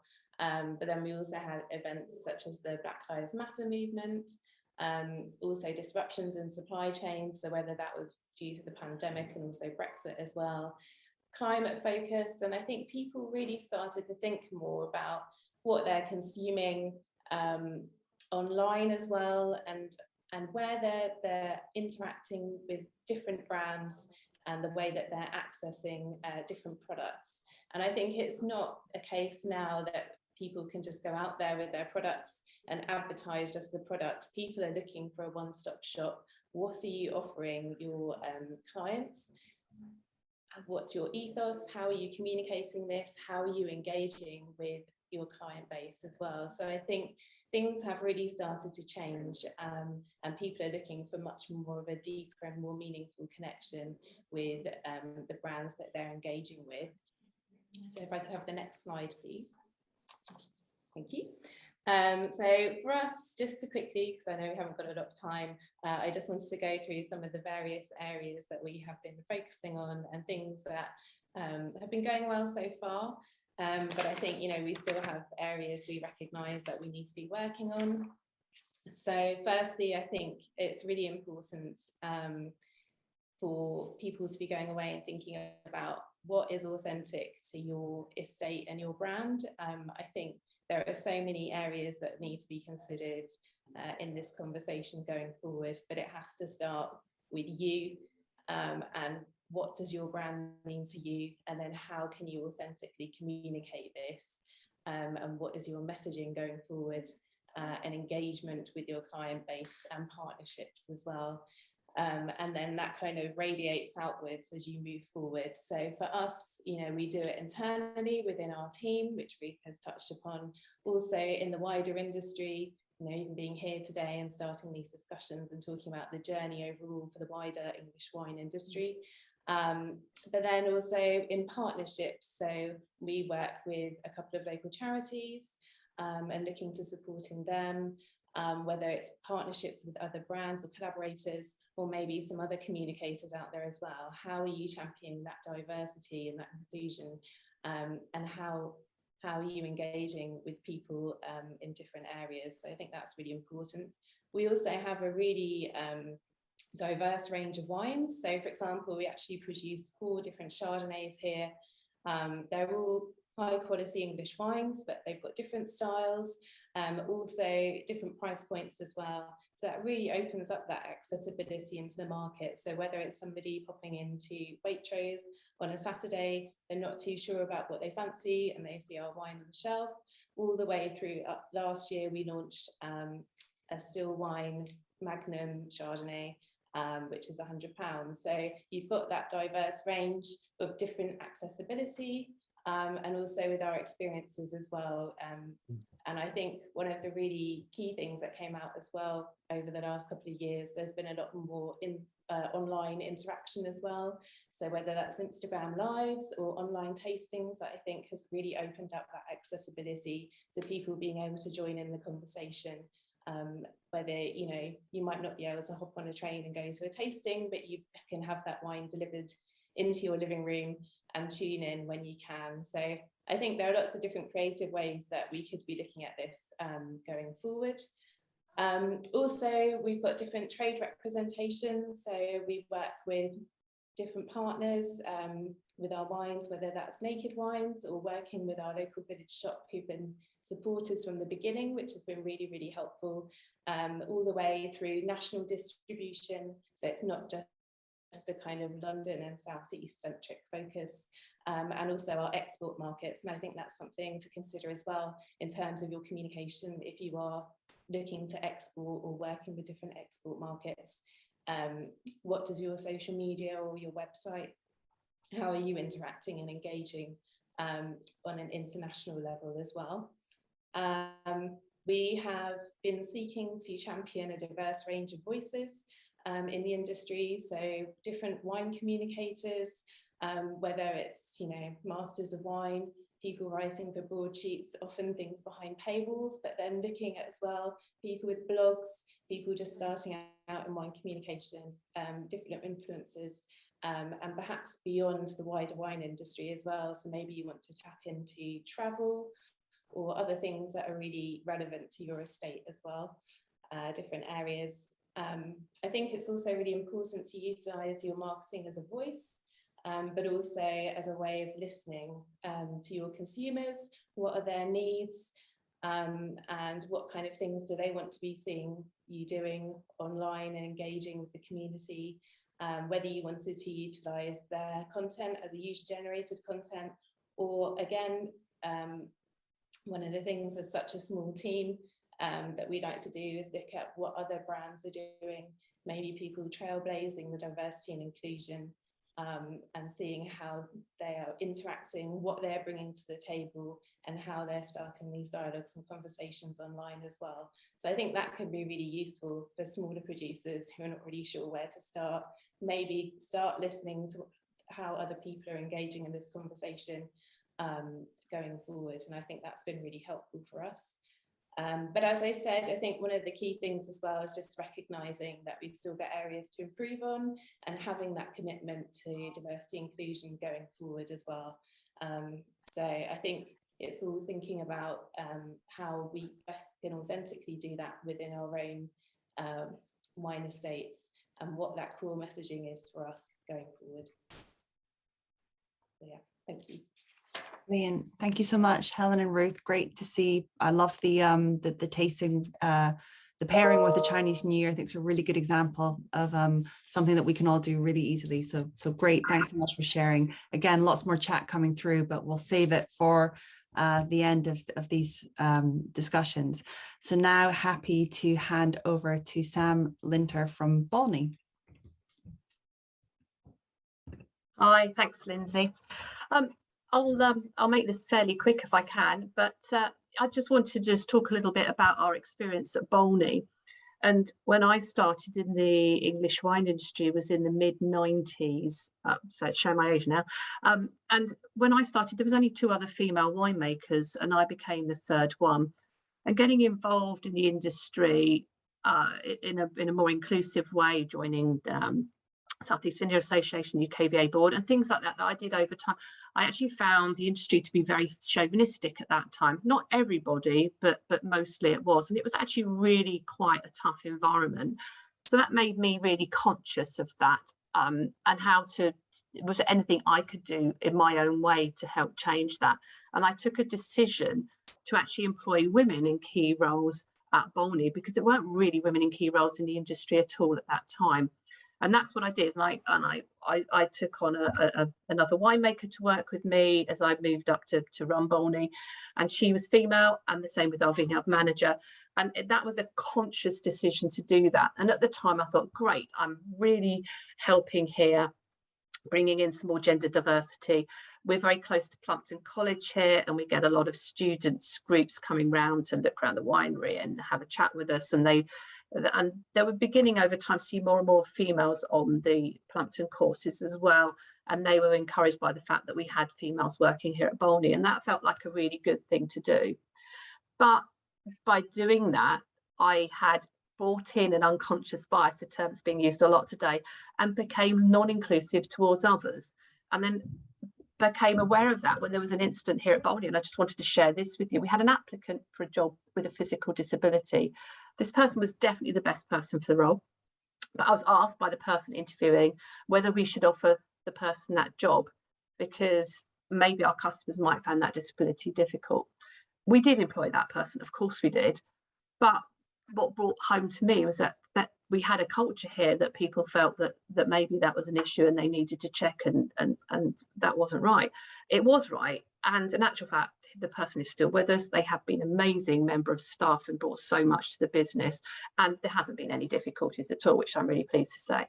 So I realised that the culture at Bolney was not right at that time, and then if it would only work if I led that. I think let's go back to something Scott said earlier about the MD leading it, dropping it down. And so it started with me. And at the time I thought the thing to do is just to embrace what was actually going on is the best way that I could. And I'm just summarising it. I acknowledged to myself that actually it's human nature to be wary of people that are different from ourselves. And the more different people are from us, the more wary we feel. But every single one of us is different, unique. We all have experiences and skills and natural abilities that we can bring into any situation. And if we only employ people like ourselves, or are friends with people like ourselves, we're going to miss out on all of that and the benefit it brings to us, our teams, and our business culture and success. So having got my head around that concept, that really helped me then to embrace this into how I talked to people and my team within Bolney. And that over time gradually filtered down. Once I had embraced that, everybody else started to see that. We started to see a much more diverse culture, and then set of people being employed into the company. And this really started to happen fairly organically. We didn't have a policy. We didn't tick any boxes to say we're going to employ this person or that person. It just became a culture when it was completely inclusive, and people, and there was hopefully less bias or less unconscious bias going on. So it just happened. But I haven't got that completely right. We haven't got that completely tied down. And we're still working on it. And I find also new people coming in, because we don't have a policy, we do disrupt the culture. I make mistakes, the team makes mistakes, and that culture can get disrupted. So we think it's important to do a policy. We actually have now started at Bolney a D&I group of a team within Bolney who feel very passionately about it, and they've now started up a group and they're putting a policy together. But for me, whilst I think that's really important, and when we're interviewing people and employing people, we're making it quite clear this is the culture we are. I don't want us to become a company where we are just ticking boxes. I want us to be the company where the culture exists, because that's the right thing to do. So the policy needs to really encourage the culture. And that's where I've come through with that. And I do feel, and I mentioned this very early, right at the beginning, it's a journey and an evolution and not a revolution. And it takes time, and we're on that journey. And I look around now with the diversity we have within Bolney, and we have quite a big diversity of different types of people within Bolney, which is really great to see. But we are still missing some areas where you could say, well, actually, we don't have anybody of colour working for Bolney. It's not that for wanting to, it's just that those sort of people haven't applied for roles at Bolney. But also we have a cellar door, a very busy cellar door, and a cafe restaurant on site as well. We do a lot of tours. So for me, developing the culture with the team and embracing that, and the whole team embracing that, which they are doing really well now, it means we can embrace it with every person that walks through the door as well. And we think that that's really important too. So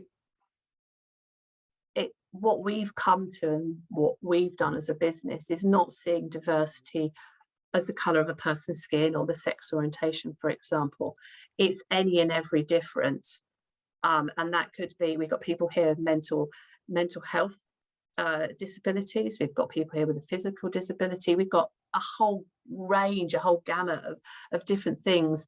And I think it's about not thinking about that and focusing on that. It's just about respecting everybody for who they are.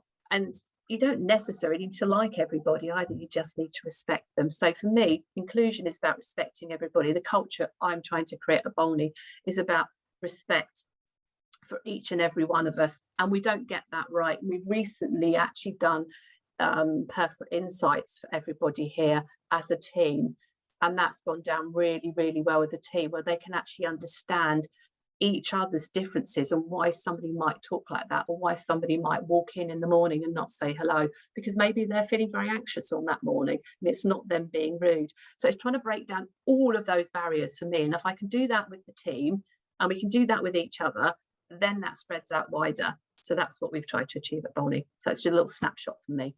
Thank you. Thanks so much, Sam. I mean, I've heard you tell bits of that story before, and great to hear a bit more detail today. And I think it's a great example of where, particularly one of our bigger producers, having that leadership is just so critical to instilling that culture within the organization. So a phenomenal example that we can all definitely look to. As a final example, I'll share some of the experience that I've had in an effort to try and do better within this area. So, before I started the working group, I really wanted to think about what we could do within our own business, Blackboot Winery. So we're really tiny. If you haven't come across us, we're very small. We've got no employees. It's myself and my husband. And I've got a full-time day job. So we're very resource constrained. We've got very tight budgets. So we don't have a lot of areas that we can make an impact in. But, you know, we did sit and think at the time about the commitments that we wanted to make, the principles that we stand by whilst we're a business of two. And then hopefully, as we grow to who knows how big, we want this to be the foundation and absolutely embedded within our own culture. So we wrote this charter that you can see on screen here, committing to an approach of allyship and collaboration with representative groups. We commit to share our time and resources to support the path to a wine career for young people from underrepresented groups, and we committed to being an inclusive place to visit. The area that really struck a chord with me was that the underrepresentation in our industry. So many initiatives and sponsorships have been launched over the past 2 years that are seeking to enable people from underrepresented backgrounds to study for the WSET, their MW and more. And there's a range of programs out there that we're gathering lots of attention and support, funding, etc. for these to great success, which are brilliant. And we're seeing those coming to fruition now and individuals getting those places as a result. However, you know, to me, it felt like we still didn't quite have enough individuals already dedicated to the wine industry to apply for these offers, and we need to increase the funnel. We need to ensure that there were more people that were coming in that had the interest to get themselves to a position where they personally are willing to commit enough to a career in wine that they'd be prepared to undertake the big study effort that it is for WSET or goodness, even MW or more. So when we think about how each of us gets into the wine industry, people often do so today via family or friend recommendations, or maybe they grew up with parents that were passionate about wine. But what if you didn't? What if your parents, perhaps they don't even drink at all?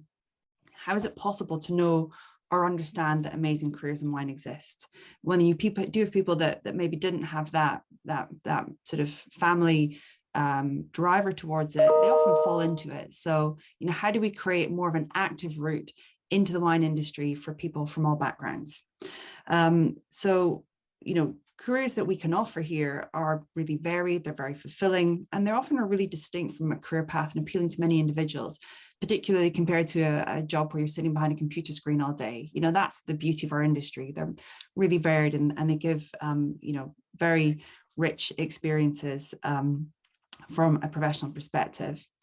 So that considering that our winery is based in a really diverse community in Battersea in London, South London, we decided that an active step that we could take was to make our winery a source for young people who are at the stage of deciding the career path that they want to follow. Now, this was no mean feat. So we were introduced to an agency, Reed & Partnership, that supports careers education in London. And they searched and searched and searched for a school willing to speak to an alcohol business. And it wasn't easy. But thankfully, we finally found one open-minded deputy head of a state religious school in Wandsworth. So together we constructed a plan and an agenda for a visit from students to the winery. So we wanted to explain to them firsthand what a career in wine could entail. We were delighted to be joined by Greg Dunn from Ponton College, and who heads the wine division, and Amanda Curry, who works for our distributor Hallgarten, so that she could share the experience of a sales role in wine. And we spent a very bizarre, honestly, 90 minutes talking to a group of 15 to 17-year-olds about careers in wine. So I have a few things to show you from this. We prepared a video, which we sent to the school ahead so that the kids could watch the video and just get an idea if this is something that would be of interest. So there's a screenshot there of the video. And we also then created some information sheets, some resources. In addition to some great collateral from the team at Plumpton, we produced this information sheet of the different types of roles that you could have in the wine industry, which the working group had really put together between us. And, really important to see how wide the roles are, and really they can attract such a wide range of skills. And we really focused to give information to try and inspire that they could think about a career in our industry and why it might suit them and what it could offer. So, we did this in partnership, not only with the school, but with Reed & Partnership, Central London Careers Hub. And it took us a while to find them, honestly.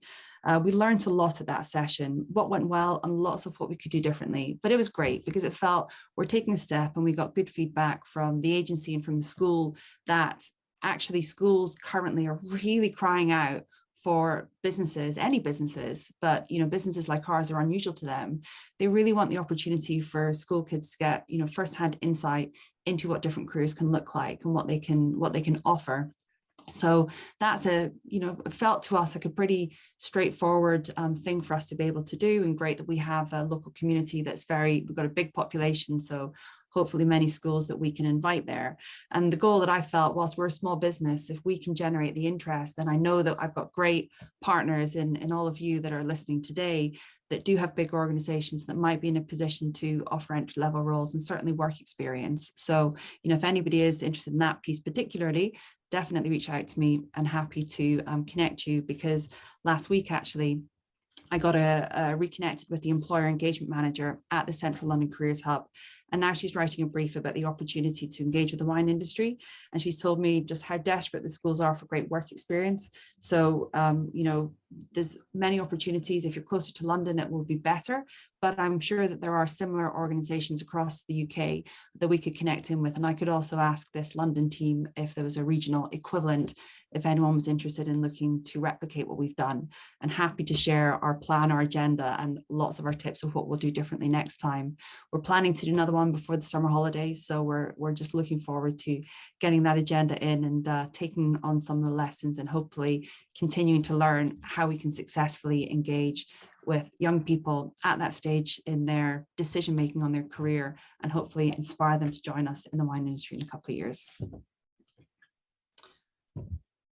Great. Well, with that, I welcome back Warwick, Helen, Ruth, Sam, and then over to Joanna to run our quick panel. Thanks, Lindsay, and thank you to Lindsay, Warwick, Sam, and Helen and Ruth for your inspiring stories. It was really great listening to you, and I'm sure everyone who's with us have learned a lot and are taking great examples to follow. We don't have that many questions for you guys, so please, to all our attendees, just shoot whatever questions you may have on the Q&A. We had a really good one from I don't remember who, but I have here the question. Sorry about that. So we have one for Sam. Sam, you mentioned people of color as an example that haven't applied for a role. Do you feel that there is a reason for this? And how do we make sure that a diverse mix of people apply for roles within the industry? Yeah, I've just sent a quick response back to that as well. But I think it's the location of where we are. There aren't people of colour locally living near us, and travelling to rural vineyards is quite difficult. So maybe and I wonder if that's the issue with other vineyards as well, but I think maybe what we could do is, when we advertise, is to reach out further with our advertising, and think of creative ways maybe as well. How can we get people to us? Is there a way that we can help support that, if that's very difficult for somebody? Or could there be a way of working where some of it's remote as well as being on site as well, which might make that easier for people as well? So maybe it's how we reach out and advertise, and how we embrace that allow different people to apply. I think that's possibly the issue. Thank you. Chris has also asked, what should Sustainable Wines of Great Britain be doing regarding diversity and inclusion? Because these are two. Sustainability is not just about the environment, it's also about social and economic sustainability. I don't know, Ruth, would you like to? Just a suggestion, and that is we as members of Walpole are signed up to their sustainability manifesto, and they incorporate D&I to some extent within their sustainability manifesto, and that's really with a view to an equal and respectful working conditions within the luxury industry. But that would cover things like ensuring that there's a living wage paid, just gender equity, reducing the median, the gender pay gap, that sort of thing. I mean, it is actually they've now actually drawn it out as far as focusing in a little bit further on it, but it is part of the 4 pillars of the Walpole Sustainability Manifesto. So I do think it could be woven into the Sustainable Wine Scheme of Great Britain in a similar way, because ultimately it can cover actually quite a broad spectrum of areas to ensure that that's all covered as part of that, and it could be just part of the, I suppose, a pledge when you sign up as a member. Thank you. Now, to that as well, Joanna. I mean, I think, we set up the D&I working group because we knew that we needed to put some energy and attention towards this. But I think it would be great if we got to a point where we were redundant, and the principles could be really integrated into the rest of the working groups at WineGB and across the organization. So, we're really open as a working group to really engage with others and to hear suggestions on how we can share some of this across the BAU, let's say, of WineGB. Okay, hi, my name's Kirsten McLeod. It's been really interesting listening to everyone's discussions today. And it's always one of the challenges when you're at the end to ensure, without knowing what the other presentations are, that actually what you've written and what you're going to talk about tails in nicely with the previous speakers. So I'm pleased to say I think I'll pass that one. I have spent the last 10 years helping organisations of all different shapes, sizes, geographical locations diversify their workforce. 10 years ago, nobody really cared very much, but I cared enormously, and actually the organisation I work for also cared enormously. And this just really sparked a light for me that there was a great opportunity to help improve opportunities for people who are perhaps underrepresented in organisations, and that's people from all different backgrounds, gender, race, disability, education, socioeconomic background, the whole lot. And really, I've just continued doing that over the last 10 years, as well as sort of broadening out some of the other work I've been doing in diversity. So if we begin, let's have a quick look at the agenda. I hope today that some of the things on here, some of you may well already be doing, and some of them, many of you may be doing, and others, it hopefully will just give you some ideas of things that maybe you could start with. And as Layla and Scott have both said, this is not about doing everything at once. It's not about something you can just find a solution to. It takes quite a lot of time. It's complex, but if you make some form of commitment to actually starting to improve the way you go about your hiring or looking at your diversity internally, that's an amazing start, because you've got to start somewhere. So please don't be put off if you look at this and see lots of things that feel onerous or that only a large organization would look at. Take from it what is useful to you in relation to the size of winery producer that you are. Okay. All right, so what I'd like to look at today is starting by what diversity can look like in your workplace, and we've already had some discussion about this, and Sam and Ruth have picked up on this, so we'll touch on it a little bit further. How you can start to attract more diverse candidates, looking at things like your job description, making sure it's inclusive. How can you create a diverse shortlist of candidates to interview? I've touched on unconscious bias here, and I think recruitment is one of the areas that unconscious bias really comes to the forefront. So I've put a little bit in here about it. There's a lot that's been written, and there are many training courses and the likes you can do, but it really does hit hard when you're looking at your recruitment processes.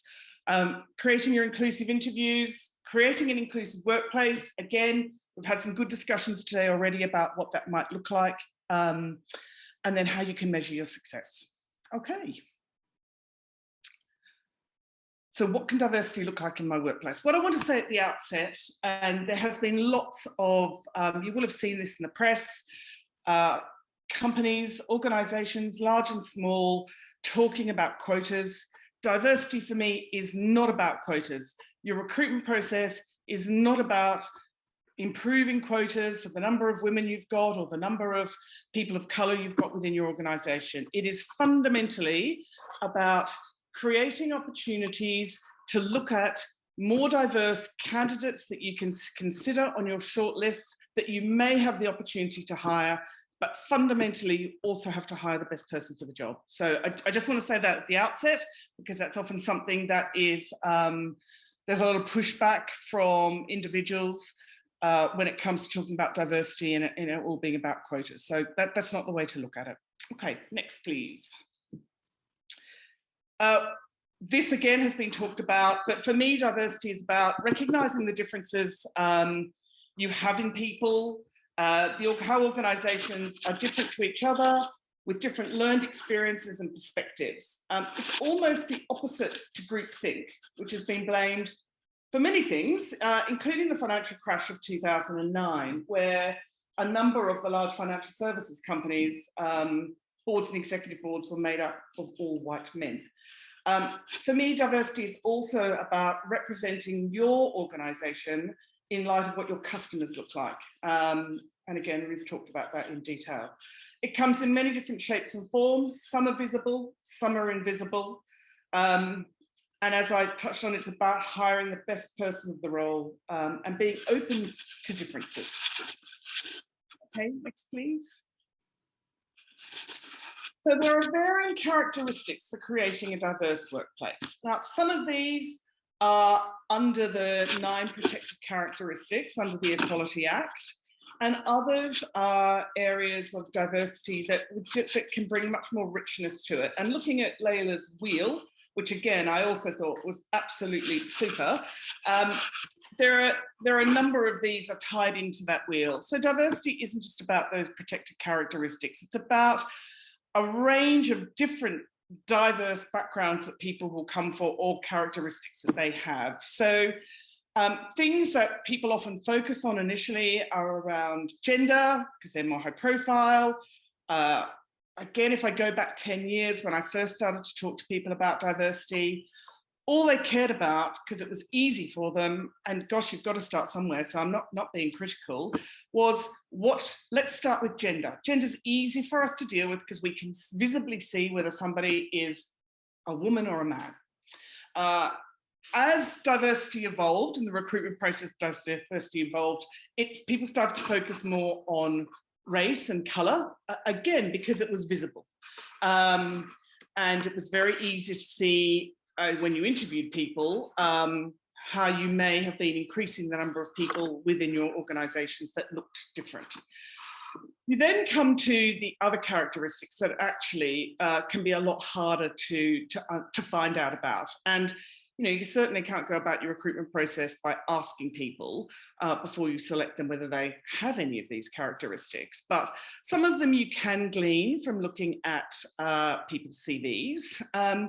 And we'll go on and talk about some of the things you can do to help create more diversity. And some of those, by doing that, you would remove some of these characteristics that you might be able to spot in a CV. But some of the things I think that are grossly under considered are things like sector.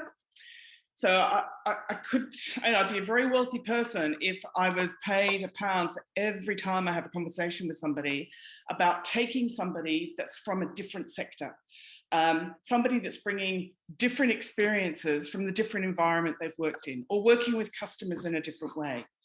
And I look at it in a very sort of pragmatic way. So your finance person, presumably it doesn't matter what sector they come from, as long as they're just really good at adding up and can actually make your numbers work for you. And I appreciate that in some of your roles, it will be vital for you to have people who've got sector experience. But when you look at it harder and think really objectively about it, and you're trying to open up the different kinds of people that could come and work for you, they're really good questions to challenge yourself on, to open your mind to looking at different people. Okay, I think they are the main ones. Okay, so how do I start to attract different people?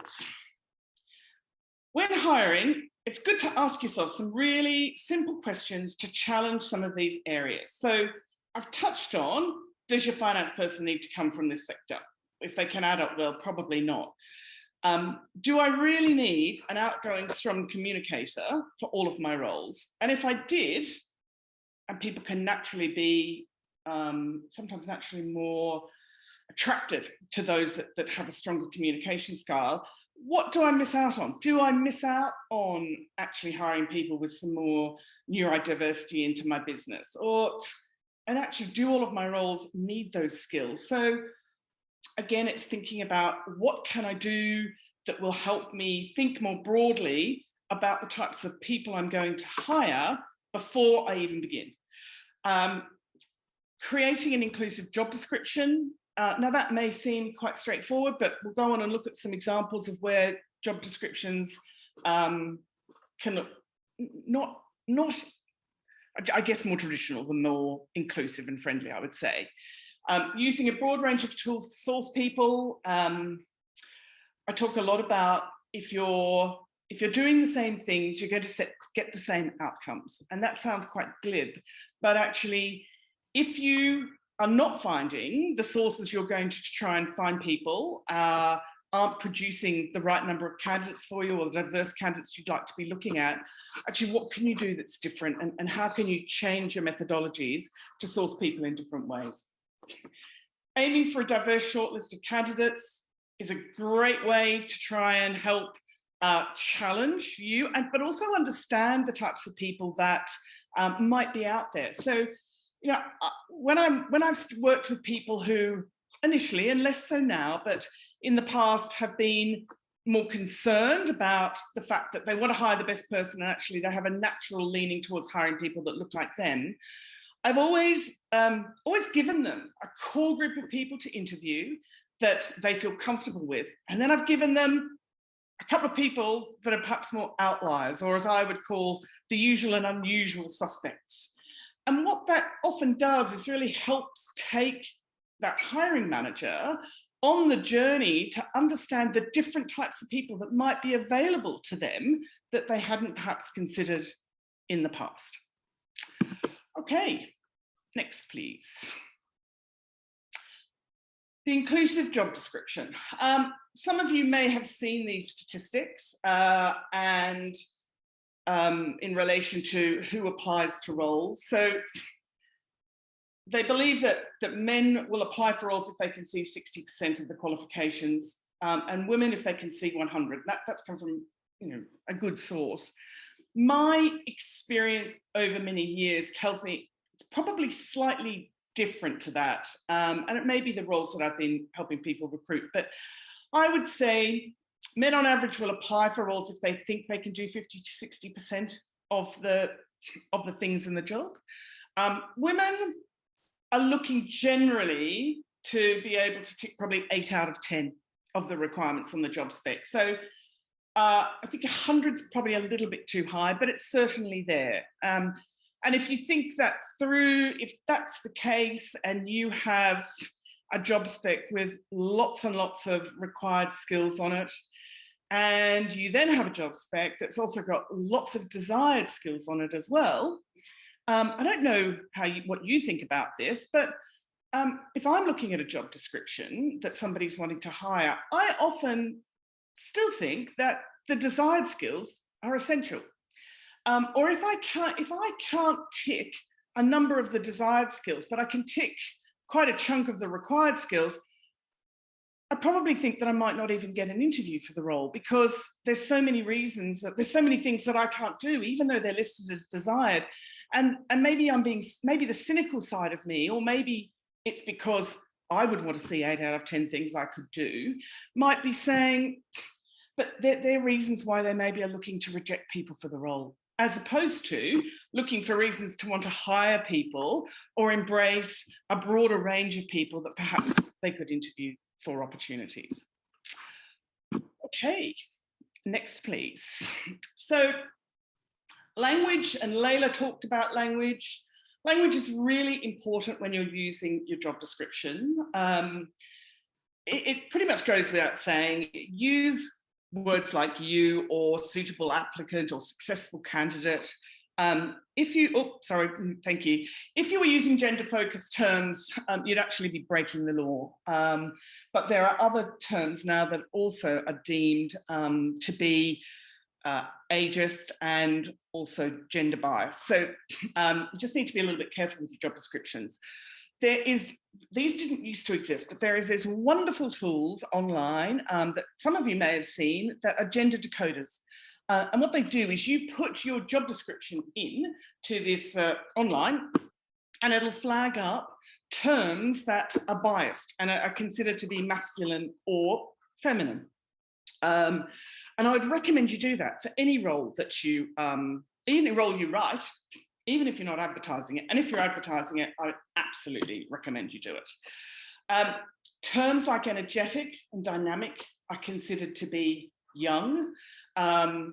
There's less chance of people pushing in words, in my experience, that might suggest they wanted to hire an older person, unless somebody was bold enough to write and they require 30 years of experience,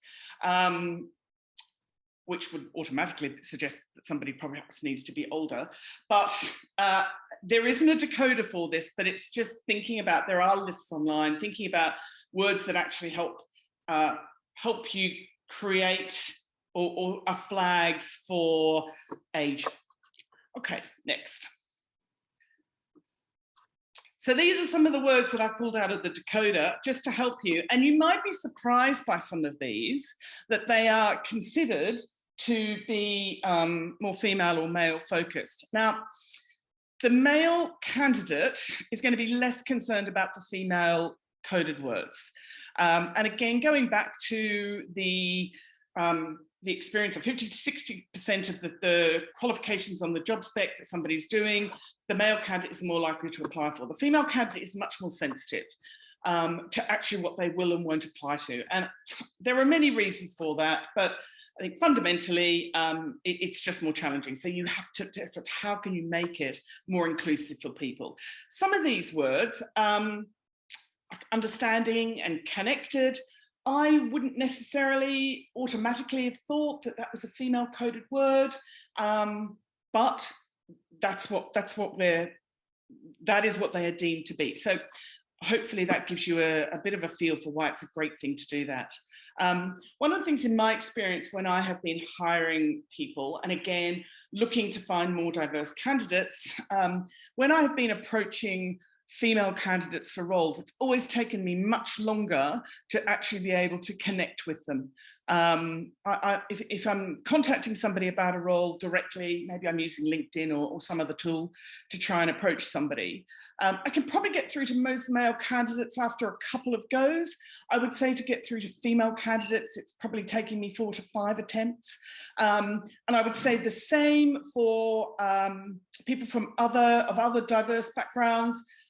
People of colour, if you're not seen as authentic, and thankfully I was working for an organisation that was very authentic about the diversity, with so many organisations now wanting to improve their diversity, they'll just ignore any kind of approaches because they just feel that it's being done to help increase the quotas of diverse candidates on the shortlist. So it's a complex, recruitment is quite complex when it comes to diversity.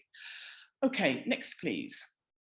So sourcing your diverse people. So we've looked at your inclusive job description. So now we need to turn that into an inclusive job advertisement if you're putting it out to advertise.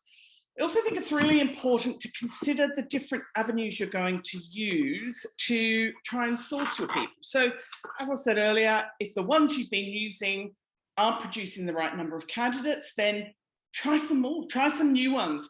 There's definitely a trial and error situation, and what you might find for some roles, you might need to try on a number of different job sites, and they might be successful for one role and unsuccessful for the other. So it's just trialing different methods. Recruitment companies, sure, come at a cost, but sometimes you may, if you really feel that this particular type of role, and I would say in your more sort of back office type roles, your finance, your sales and marketing, anyone in IT, anyone in HR, you may feel that that should be a role where you should be seeing more diverse candidates, you might take the opportunity to say, actually, I am prepared to spend some money with a recruitment company to try and find the right people. Make sure that they do present to you a diverse group of people. And that wouldn't be an unusual request these days. I think most recruitment companies are being asked for that. Whether they will deliver it to you is another question, but that can be a useful tool to help drive some more diversity into the types of candidates you might be able to see. Lindsay's touched on colleges, but actually some of the sixth form colleges for education can be a source. The job centre, I've sometimes considered people to look at, because again, for maybe some of the roles that you will take somebody who's coming from a different background, that can be a good source.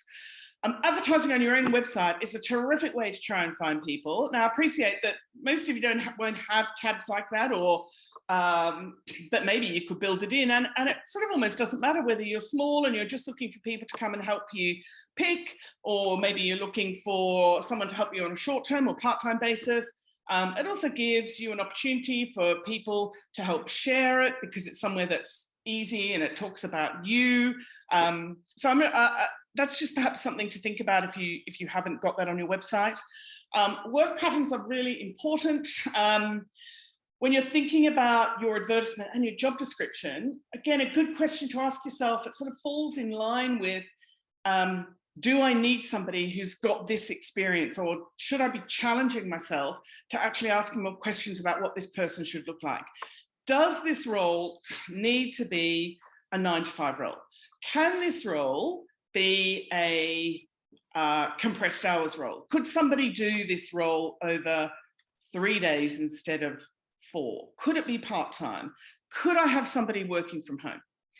One of the great things about COVID, and I appreciate there aren't many, but one of the great things about COVID was it actually opened up opportunities for organisations to hire a much broader range of people, particularly in areas where there was poor diversity. So working from home meant that candidates from all over the UK actually applied for roles that they may not have considered in the past, because geographically it may not have worked.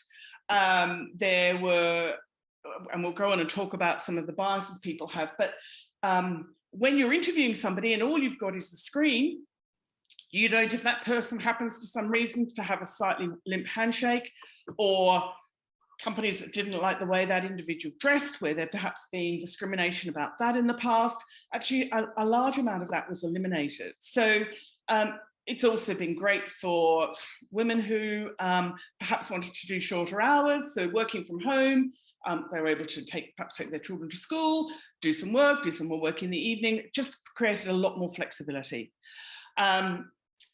And finally, you'll have lots of speculative CVs from the past and from referrals. And we'll go on and talk about some of the pitfalls with those, but hold on to them, put them in it, store them somewhere. You might find when you're going out to hire somebody, particularly if it's somebody that you look at and think, gosh, they could be really interesting for us, or they've got some diversity about them that's interesting, and you might follow back with them. The number of people that I've approached or have come and applied to a role for me that weren't right for that role, but actually I've gone back to in a couple of years' time, is quite incredible. So particularly if they were a really interesting candidate for me. Okay, next please. This is just an example of some of the adverts. Now, this is sort of quite old school and new school. If you look at the one on the left, that's a really traditional style advertisement. The one on the right, I just think is just so much more warm and welcoming and inclusive, because it's suggesting, this sort of makes me tend to think it's written by an organisation that really care about their people. And that style will make it appear more friendly and welcoming to a broader group of people. Okay. I've just listed some of the places you could advertise. There are many. Some of these will create local, where you're able to source people that are local. I mean, Indeed do a great job of that. At Facebook, you can really focus on your internal and people that are close by to you. But actually in some of these roles, when you're looking for more diversity, it needs to be a bit more than local. And you may find that there are people who are relocating, people whose lives are changing, that might apply to your role. So, you know, broaden your, keep your sources wide, and you may find that you just happen to end up with some more diverse candidates. Okay, next please. So creating a diverse shortlist of candidates, they are, I would say here, start by trying to focus on your skills. Look, it's not always that easy, but there are tools you can use to do that. But it helps really focus on actually why are you wanting to interview these people. There are tools that you can use which can blind all your CVs to help remove any unconscious discrimination, predominantly around bias on age, names, gender, education, ethnic background, religion, whatever your deal may be. I had a client who was obsessed with education. There was no reason for it. It was just a bias that he had, and you know, I worked with him quite closely, and we'd had a very open conversation with it. And what we agreed to help counter that bias was just take all the education of all the CVs of people that I would present to him. Another interesting way to perhaps deal with this is doing a skill-based assessment before you interview people. As a company that I work with, they're a large company, but for a number of their more junior roles, they increased their diversity by 60% by doing skill-based assessment before actually doing face-to-face, which is quite high. The skill-based assessment showed the talents of the candidates, and then the hiring manager felt really positive about the results from the skills test. And actually they felt really positive coming into the interview, and that immediately immediately countered any unconscious bias that they had. So again, that's a quite big deal to do, but there are ways around it. Understanding how unconscious bias can impact CV shortlisting is quite major. We'll come on to talk about that in a moment. And if you involve more than one person in CV selection, and actually involving more than one person in both CV selection and your interview process, if you can, and even if there's only two of you and you're hiring a third person into your winery, what that can do is help minimize some of the bias that you have. And as I said earlier, take a chance on a couple of outliers. Interview some candidates that you think look like they could be fantastic for your role, but you know, also interview a couple that look different. Okay, next please. Unconscious bias it's something that we all have.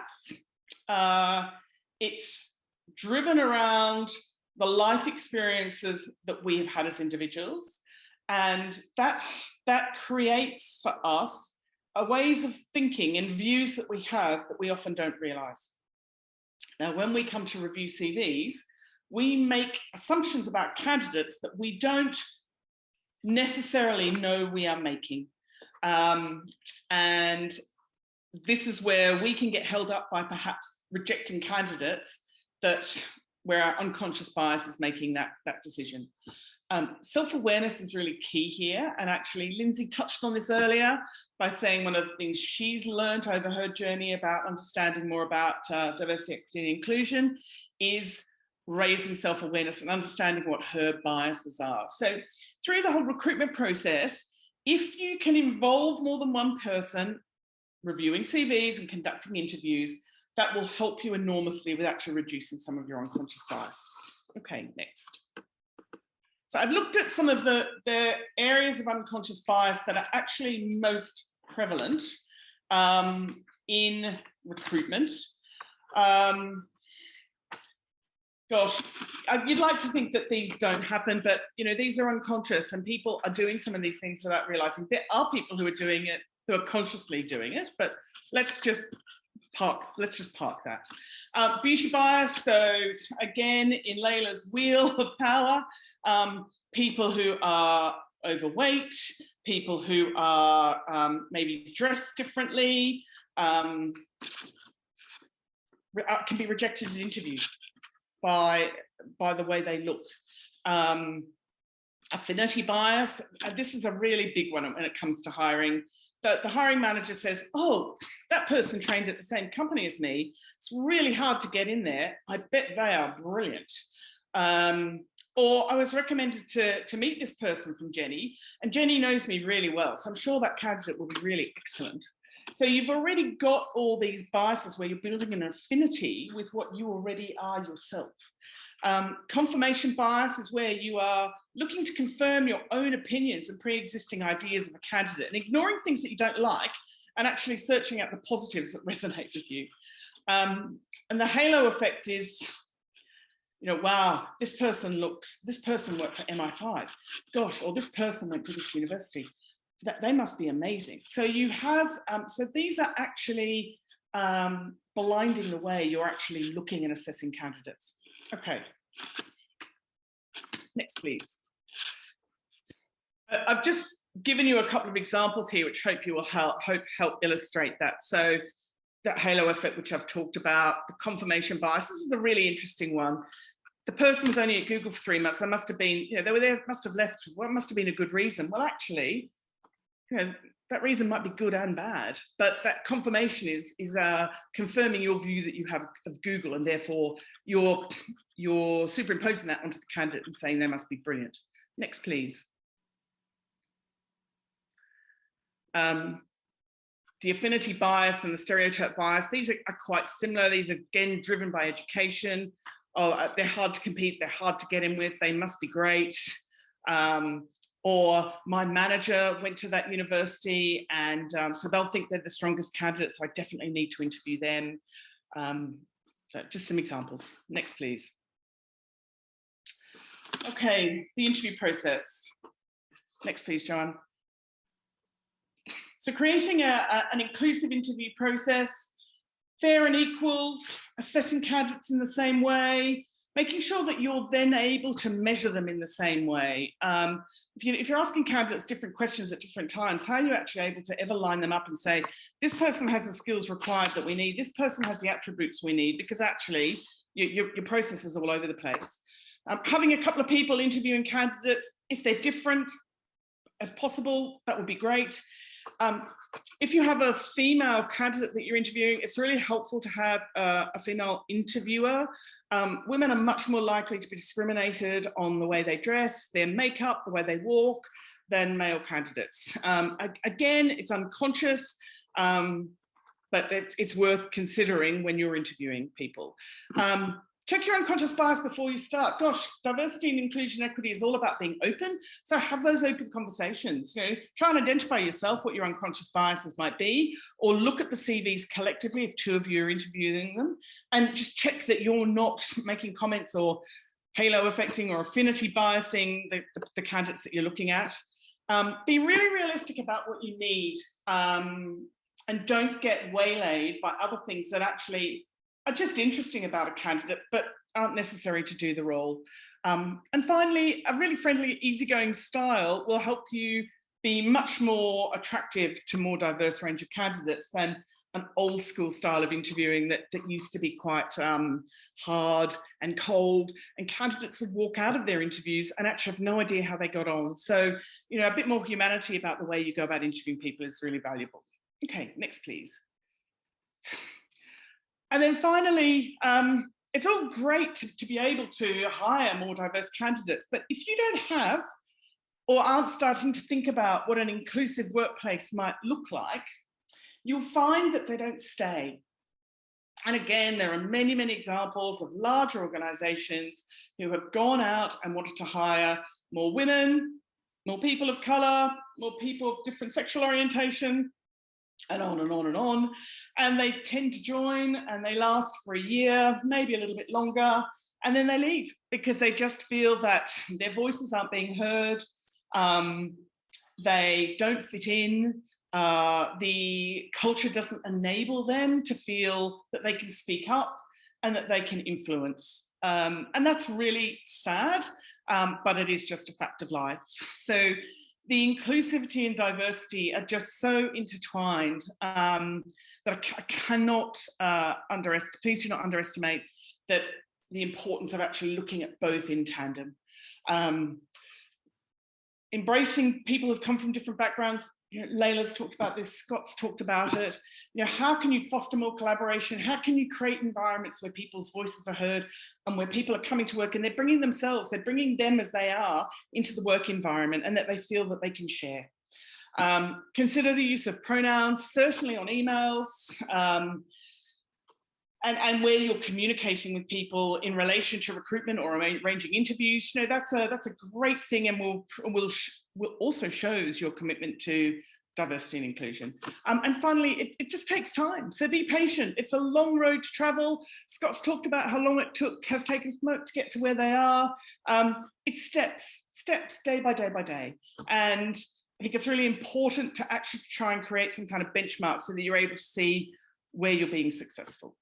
Okay, next please. And this is really my final slide. And I know that people sometimes have really mixed views on this, but I think it's really helpful if you can understand what you look like now. And it doesn't matter if you're 2 or if you're 10 or if you're 30 people, but actually, what do you look like now? And what kind of diversity do you have? Could you consider surveying your people, obviously anonymously, to understand what diversity characteristics they may have? And if you store that information securely and you come back to it in a year's time, hopefully you're able to start seeing where your success is coming from and that your road to improving your DEI is actually coming along in a way that perhaps maybe you consciously didn't realize, or it's crept up on you, or maybe you look at it and go, gosh, I really thought we might have done a bit more in the last year, but you know, that's okay, it takes time. Let's just keep on going. And finally, you know, as your culture becomes more inclusive, you'll find more people are much more willing to be open and share information. And I had a really good conversation with Sam about this. You know, it grows itself. So if you're surveying your people and you don't get very much to begin with, you know, that's okay, because it's different and it's perhaps uncomfortable, they're not used to it. But as your journey grows and you bring more diverse people in and your culture becomes more open and people feel they can be heard more, you'll find that it becomes richer and actually you get a lot more information. But, you know, being able to measure your success is a wonderful thing, and it'll make not just you, but actually all the people who work for you feel really good. Okay, and that's it. Thank you very much, everybody. Thank you, Kirsten, for your presentation. We have a few questions. We'll start with, how do you try and ensure that an individual feels they've been hired or promoted on merit and not to meet D&I quotas? So it's not easy. I think if you've got, but fundamentally, if you have a really robust route to promotion that is around skills and also around attributes and behaviors, you're able to look at why that person might have been promoted as opposed to somebody else. That is my best answer to that. There are examples where undoubtedly people are promoted into roles to help improve quotas. It does exist, and actually it creates some really negative feelings, particularly around the white male community in some of the larger organizations, because they at times begin to feel that opportunities aren't there for them. But just a really good, robust process, so that, not that you have to justify why somebody who is a woman or of color or of different sexual orientation or has a accessibility, but it's about your internal process being, you feeling honest to yourself that you've done the right thing. Thank you. And what about, so I believe the next question will look at things a little bit on the other side. So maybe I'll pose. Sorry, I'll restart because one of the questions we had coming in the chat was that sometimes someone may not be the best person for the job, but however, having the right environment and opportunity, they could become the best person for the job. So it's a lot about how the company sees the potential in someone and really can nurture and foster their development within the company. Being this considered, in your opinion, giving people an opportunity should also be considered? Absolutely, absolutely. I did a piece of work for a client who, they wanted diversity. It was in a particular area that was very, very poorly represented by women. And their shortlist ended up with 4 men and 1 lady. And the female candidate was actually the least experienced, but she was the person they hired. And they hired her knowing that she had all these other fantastic attributes that they thought would be really valuable to their organization. And they recognized she would need some more training and some more mentoring and support. And that's what they provided for her. And she's gone on to be an absolutely fantastic employee for them. So it's not just hiring the right person for the role, isn't just looking at someone's CV going, okay, I've assessed all the people I'm interviewing and A, B, and C gets the highest marks on their skill set, but it's also looking at actually what other attributes have they got.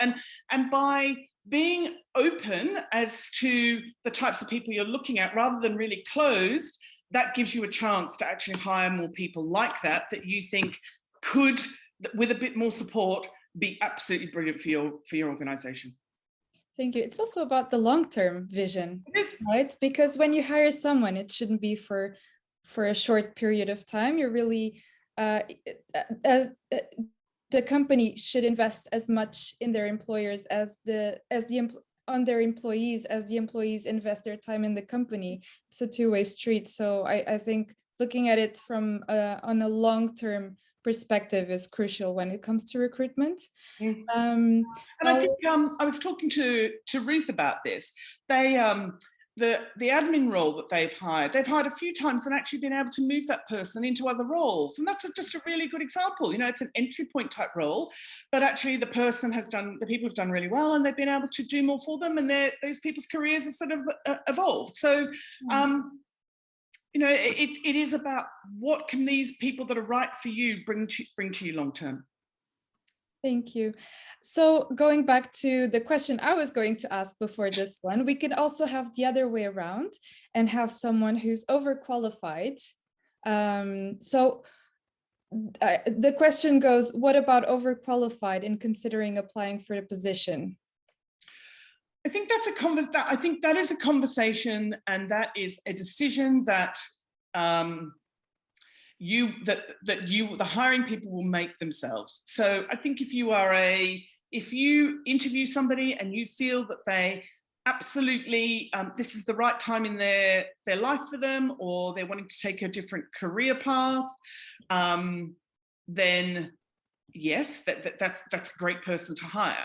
But is this person wanting to do a role because their family situation may have changed, or they want to be able to have a change of lifestyle? Again, it's about really digging in to actually some of the motivations of people to find out what it is that's making this role attractive to them, as opposed to continuing a role where they may be able to continue their career path. Thank you. We have no more questions, apparently. So if you still, to those listening, if you still have something that you'd like to ask, or if you'd like to join us as a panelist to discuss anything in specific, we'll just raise your hand and we'll welcome you. If not, I will let Lindsay come back onto the stage, onto our virtual stage, and wrap our session. Thank you, Kirsten. Thank you. Yeah, thank you, Kirsten, from me too. I mean, it's incredibly practical advice for all of us and really good reminders. So really appreciate it. And you know, a reminder that we're recording today, so all of this information will be available, both, I think, you know, personally I'm going to come back as a reference point, but also available to share with anyone, colleagues that you're working with, people that join your business in the future. This is a brilliant resource for us all to use as whenever we think about hiring, which often isn't very regularly. So again, great to have that resource. So we have a few minutes left. We are definitely on track to finish on time, which is good. Thank you for sticking with us. Appreciate it's a long time in a virtual environment. It would be great if we could do this in person, but I don't think we're quite there yet. But it's been nice to be able to welcome people from different locations as well today. I just wanted to spend a few minutes really just to wrap up some, you know, some next steps, some resources that we can make available to everybody to really help to continue on this path with us. So, you know, first of all, let me share my screen once more, and I'm just going to, you know, share a few resources that the working group has made available on the WineGB website. So, you know, first of all, a few suggestions. You know, what might you take away from today? And actually, whilst I am doing the wrap up, I'd love it if anybody is up for it to hear in the chat anything that, you know, you have particularly you know, taken on board today, anything that you think you can do in your businesses or as somebody working within the industry. Would love to hear any observations from the folks that have joined us today. But 3 suggestions that we would make that you could start doing immediately. You know, read and listen. You know, I think that's been a good theme this morning, that there's a lot of very helpful, very honest stories out there that really help give us an appreciation when we might not be living those experiences ourselves, how we can appreciate what they are. And, you know, we probably haven't touched upon it as much as I might have liked to this morning, but the topic of allyship. So we probably have directed a lot of this content at those that are leading wineries, vineyards, and responsible for the organizations. But, you know, I hope that some of the people that have joined us are also employees of those businesses, because I think we all have a role to play, even if we are not the ones that are taking the decisions around hiring, etc. The concept of allyship is one that's very important. So that's the concept of when you maybe are in a position of privilege, to be able to use that privilege to support somebody who is not, and is maybe getting discriminated against, harassed, or being subjected to, you know, for example, the microaggression. And you know, I think we've had some good examples coming in recently of you know, particularly some of the foreign workers that we have working within the industry can sometimes find it not to be an inclusive environment and not welcoming to them at all times.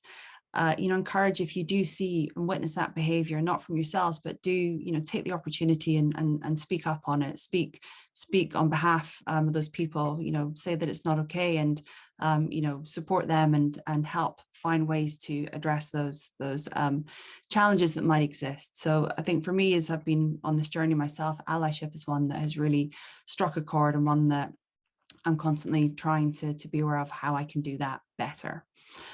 Secondly, write your own D&I charter. If you are leading one of those organizations, or if you're working within it, I'm sure the leaders would be really happy if you raised your hand to offer to think about the ways that the business can start to take active steps towards being increasingly inclusive and diverse, of course. And then thirdly, I think another really tangible one is review your website, social, other marketing channels to check the language that you're using is inclusive and accessible to all.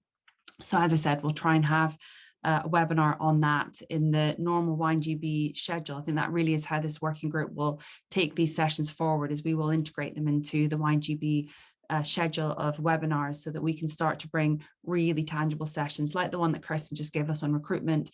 We want to follow that up with others on topics like website accessibility, on site accessibility at your vineyards and wineries for visitors to make sure that they are accessible, and marketing and other topics. So we'd love to hear from you what you'd like to hear about, and we hope that you can join us when we do run those sessions later in the year.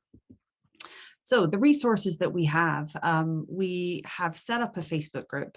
We wanted to make sure that there was a place where we could have a dialogue and a discussion, and Facebook for now is the place that really makes that possible for us. So, and I've put the links on the wrong pages, but you get where it goes. So the Facebook link's on the right with the picture and the other way around. But yeah, please do join us in that Facebook group. Come and add yourself as a member and come and have the discussion with us. Let's use it as a place to share ideas, to share resources, to share links to articles that are really helpful for us. That can be an ongoing active dialogue. Secondly, on the WineGB website, there's a page loaded which has the resources added to it. So it gives the background of our mission statement, it gives the chart that we produced last year, and also the beginning of the guides that we've started to produce. So giving you some quick teasers of what those guides look like.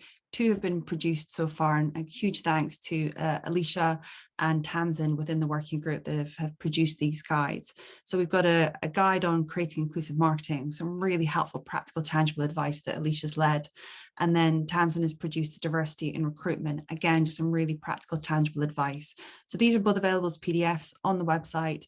And you let us know if you can't access them. Happy to email these over to anybody as well. Appreciate we've got some non-WineGB members on today as well.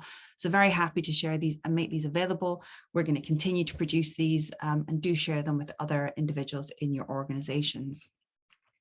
A quick note of who the working group is there, so you know who to speak to if you're interested in hearing any more, learning more, and also an invite to put yourself forward for the working group. We'd love to extend it. We would love to have more of the WineGB members getting involved.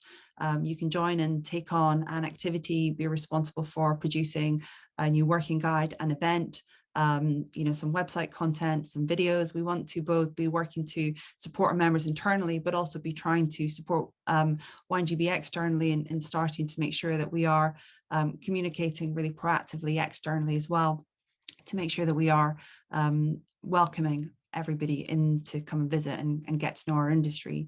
So if you're interested in joining the working group, feel free to write to myself or Joanna. Happy to chat to you a bit more about that offline. So those were really the next steps. But like I said, we'd love to know if there's any key insights and observations. We're going to send out a feedback form, so we'd love to hear from you offline as well. But any final thoughts anyone would like to share today would be welcomed. I'll just kind of share a couple from my own perspective from this morning.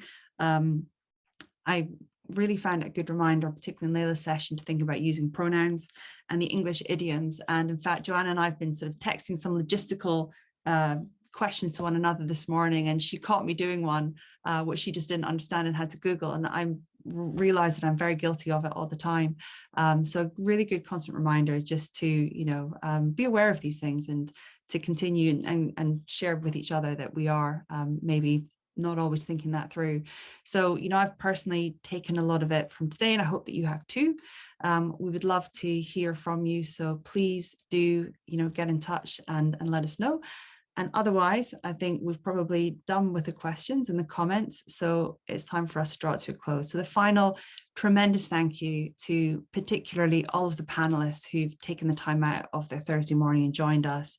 And from me to Joanna, an enormous thank you, who has just been the driving force behind getting this together, and we couldn't have done it without her. So an enormous thank you, and thanks so much to you all for taking the time. And we look forward to seeing you at the next webinar. Enjoy the rest of your Thursdays.